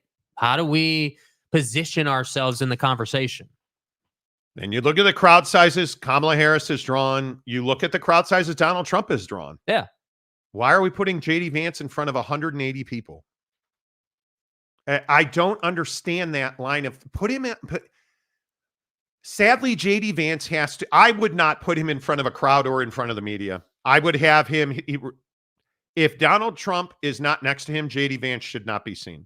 I think he has this whole cross-dressing, eyelining, put JD Vance's seed in a little cup and walk around with it. I'm done. If I am the party of Trump, I am not letting this guy. Yet, what do we have? Because again, he laughed when he was asked the other day about him writing the foreword in 2023 for a book on Project 2025, which is just not going away as an issue. He can't deny it because he wrote the foreword for that book. Like you find a message to bring in to rein in this Project 2025 controversy. Yes. You haven't done that. Now what you did, the party of Trump, strategic brilliance, hotbed cities, states, counties during the Democratic National Convention. Be in Pennsylvania. I think he's got to get his ass back to Wisconsin and Michigan. Got to do it. I like that I think he's in North Carolina today. Mm-hmm. Right? Pennsylvania, North Carolina. But he's got to get on message. He needs to build momentum. Like, he needs to find a way forward. If she comes out of this convention with a 7 to 10 point lead. And I haven't seen the polls today yet. But if she comes out of this, it's tough sledding, bro. That's going to be really, really tough. Let's see. Lexi or Lex on TikTok. Stop spreading misinformation. Donald Trump has said most propositions in Project 2025 are far too radical. Then why is his entire former staff and the Heritage Foundation making up Project 2025? And why is JD Vance writing forewords for books? And why is JD Vance meeting with people from Project 2025? Why are the people at Project 2025 getting caught on undercover tape talking about how they've already staffed up the Trump administration in anticipation of him winning the election? You can't run from Project 2025 if you're the party of Trump. I would tell you embrace it and put a spin on it that can help you. Yes. Because just as Kamala Harris and Tim Walz are saying we can't go back, Donald Trump's the devil. What is your message on that? You're not messaging. You're talking about her being a woman who has a birther problem. Yeah. So, I mean, I would be saying stuff like, okay, so if we agree we can't go back, then I don't want to hear about convictions. I don't want to hear about, Project 2025. I want to hear about how you're going to pay for, all these, the housing program we discussed last week or yesterday, whenever that was, or any of this other stuff. And that's why I say, like, I think it's so fascinating on the channel. Every time we talk politics and we kind of go through this and have the conversation, people lose their minds and say that, we're pro-Dem or we hate the Republic. It's like, dude, like, it has nothing to do with like or dislike, and it has everything to do with, hey, the party of Trump and really Donnie himself are not doing what they need to do to win the election. And the problem is, again, and you look at comments on YouTube, TikTok, you look at the comments section, and you quickly understand that they're like, it was sad to me yesterday. I was reading the filtered comments on YouTube on our playlist. Because we try to separate all of our politics stuff on YouTube because people tend to lose their mind on it. There were over 2,000 filtered comments in our political playlist. The most heinous things about Kamala Harris. The most heinous things. And I don't understand why that has to be the message. Why are you like banned? Because what happens is if you leave a comment on YouTube, they're going to filter it if it violates rules. Do you understand how many users got banned for things they said? Got kicked off of YouTube for things they said in our comment section. Why can't we just have an open, honest conversation about the fact that the party of Trump is making serious strategic mistakes in their efforts to win this election? Kamala Harris, you don't have to like her. She's running a really good campaign. She's got an unbelievable campaign staff that she listens to. Yeah, I think that Kamala gets a lot of hate because she is mixed race and because she is a woman. And I think I agree that and call it what it is. She takes a lot of heat because she's black. She's a black woman of power. Yeah. And that has never played well in this country. That is for certain. So now we're getting Donald Trump yesterday talking about how, where she's from. What does that mean, man? Where she's from. Like, that goes against the grain of what our country was founded on. I mean, do we not remember that this country is a melting pot, that it doesn't matter where you're from, that you can. But where is Melania Trump from? Where's the Trump family from? Where is JD Vance's family, his wife, her family? They're all immigrants. Melania Trump is an immigrant. JD Vance's wife is an immigrant. But you're going to attack Kamala Harris and where she's from. Do you understand the hypocrisy that you are putting forward? And attacking women is not going to win you this election. No. Attacking black women is not going to win you this election. And frankly, it's why we're seeing the gap close. You're leading in Georgia by most accounts. You're attacking the governor there. Your supporters are putting death threats forward. Your supporters are saying he's going to jail when you get elected. Do you really think this is helping your case in Georgia? A state that I think all of us would agree Whoever wins the election is probably winning Georgia. Mm-hmm. The idea that Raphael Warnock is a senator from Georgia should have been the shot over the bow you needed. The idea that Rudy Giuliani is trying to file bankruptcy after losing a lawsuit in Georgia should have been the shot over the bow you needed. So attacking a black woman of prominence does not endear you to women and women of color in the black community in this country, who I think are going to play significant roles in this election. It's this whole thing that you can't, like this whole she chose to be black. Kamala Harris never made a decision and said, well, what time is it? Well, it's 12:37. I got 3 minutes until I have to be black. Does that mean she chose to be a woman too? Or what are you talking about, dude? You don't choose to be black. You don't choose to be white. Right? It's not where you come from. She was born in the United States of America. She's a United States citizen. And I think you've got to get over that. She chose to be black. Like, I look at this Taylor Swift situation. Donald Trump, was it the right, if you're trying to get elected president, sharing fake AI images, do we feel like that's the right avenue to pursue to get elected president of the United States? Hell no. And then on top of that, it's Taylor Swift. Like, is there a bigger juggernaut than Taylor Swift, who was allegedly targeted in her latest shows? You're picking the wrong fight here, man.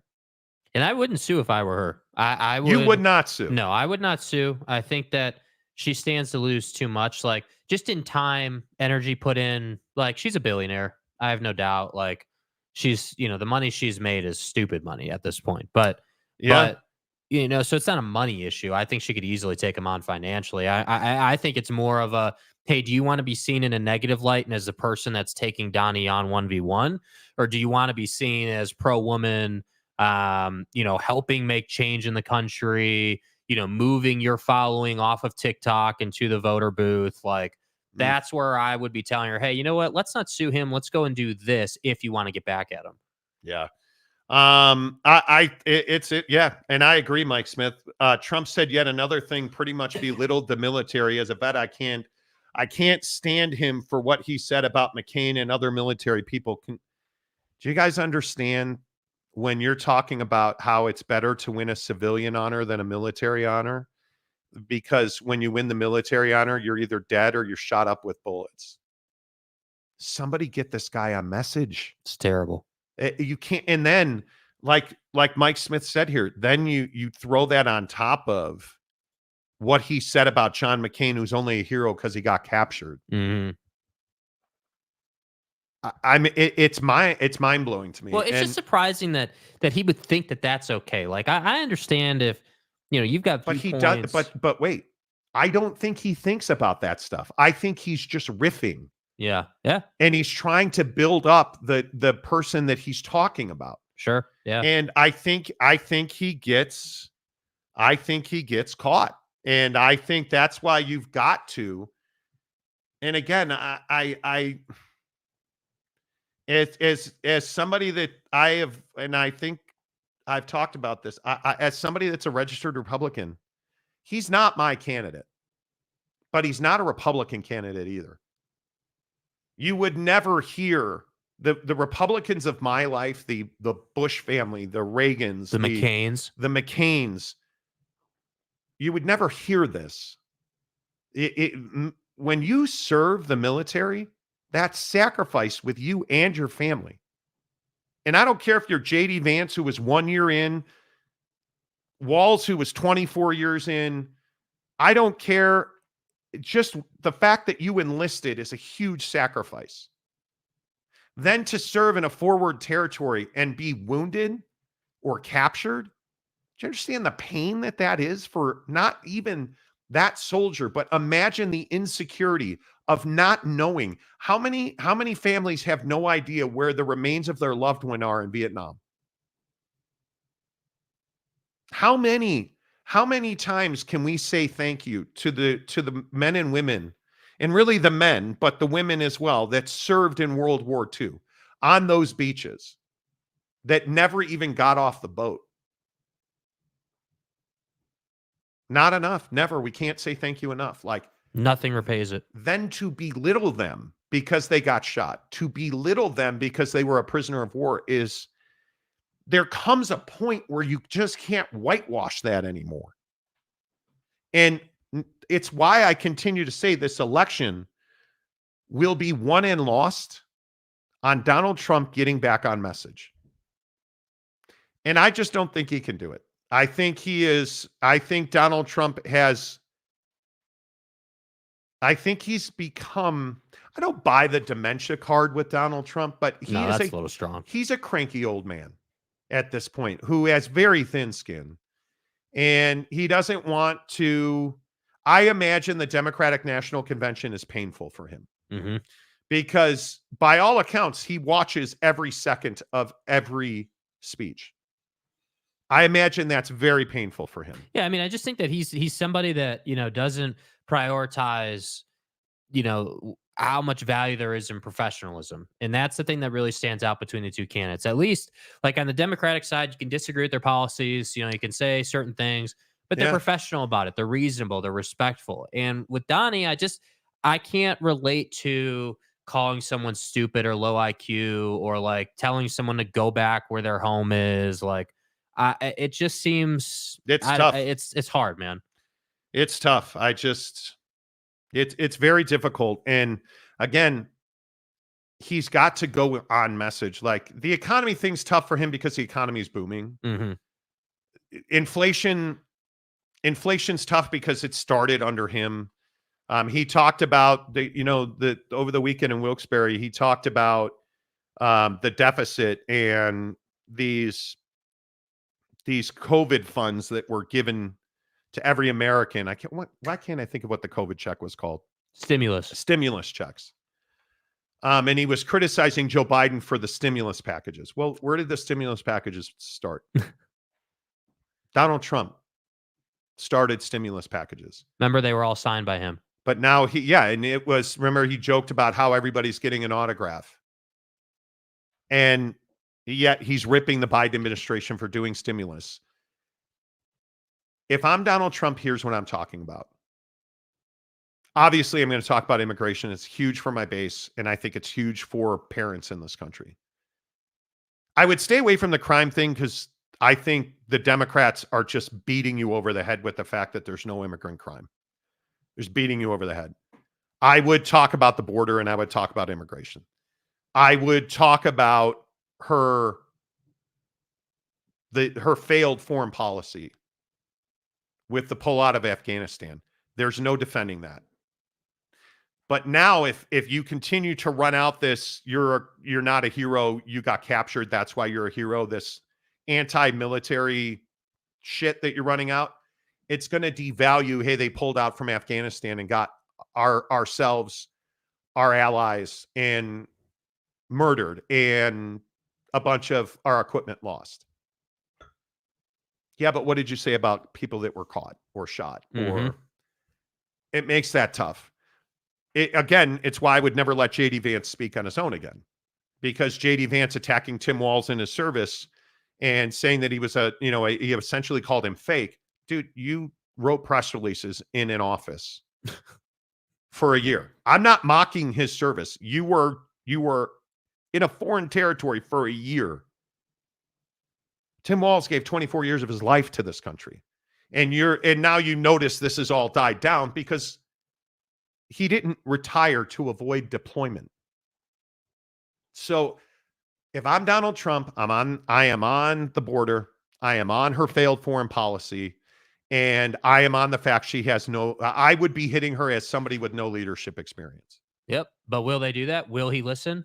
That's where I would be. Because he's got to stop playing to his base and he's got to start talking to the undecided American. And I think the undecided female and minority voter in this country is who's going to decide this race. He's going to lose the popular vote. I think we all agree with that. Yes.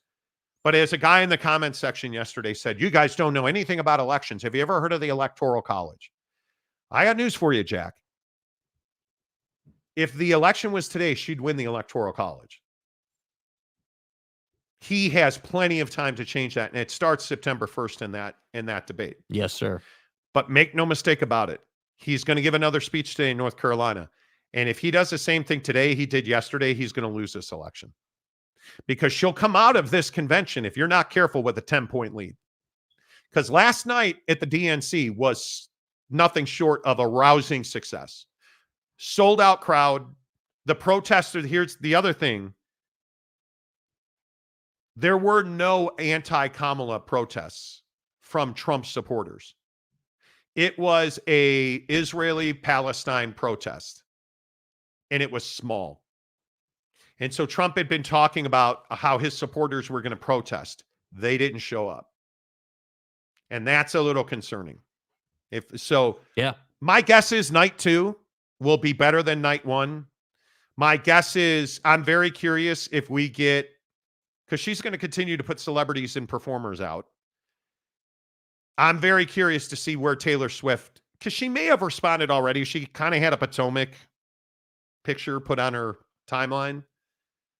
So I don't know that she's fully responded, but I'm curious if there's some rumors around that she might show up and perform at the DNC. I mean, I think because of the level she's at, she has some responsibility to take a side. I mean, you're Taylor Swift, man. You are talking about someone who's got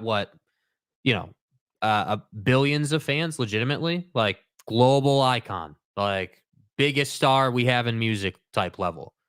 So it would be irresponsible for you to stay out of this. And especially now that, Trump is using your name, image, and likeness to push himself forward. You can't just sit on the sidelines. Not anymore. But I would not get involved legally. I would not do that. I don't know that she will. I'm not saying I think she will.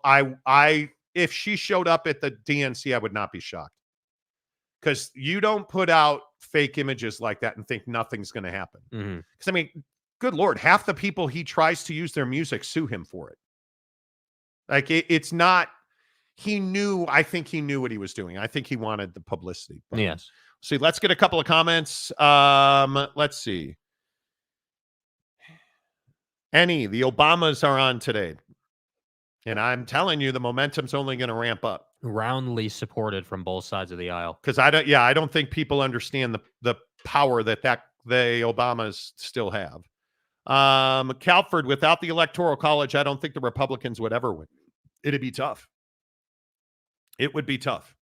I think it'd be very tough. Mike Smith, really must have been one of the days I was out of town and missed the show. What do you mean? When you say that? I don't know what you mean by that. Brandon Butler gifts 5 Monty Show memberships. Go, baby. Thank you, Brandon, as always. Let's see. James, Monty is being objective. Has pointed out both sides have made mistakes. We may have to do like Monty Brewster and vote none of the above. I am not on one side or the other. I'll be honest with you. And I've said this before. I can't see myself voting for Donald Trump. I think he's too old. I think he doesn't give a damn what happens in my home or my neighborhood. And I don't think Donald Trump is going to show up and help middle-class Americans. Agreed. He can't. And the other problem is I'm too educated about the issues. I know he cannot cut gas prices in half. It's not possible.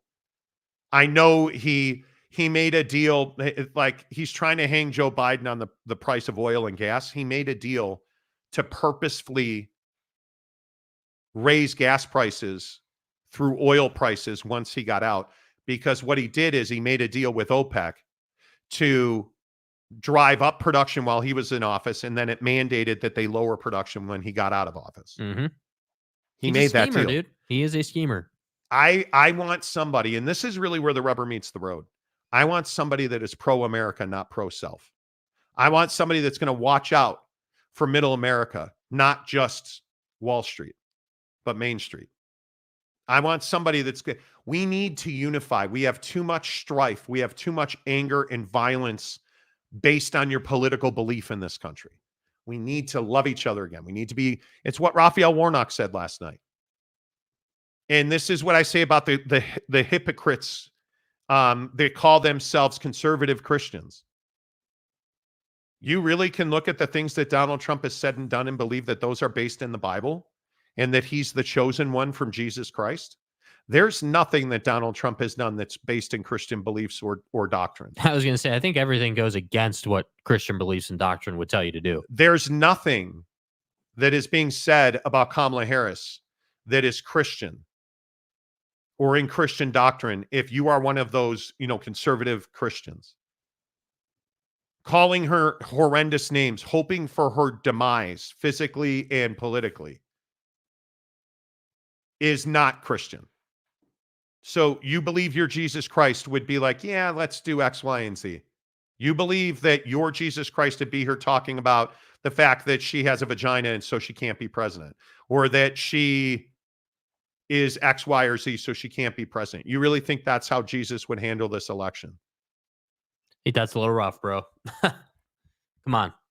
The Christian hypocrisy in politics is offensive and outlandish. Well, and I think the other problem is it's what, guys like Donnie use to get people. And I hate it. I wish it wasn't the case, but it is. It is.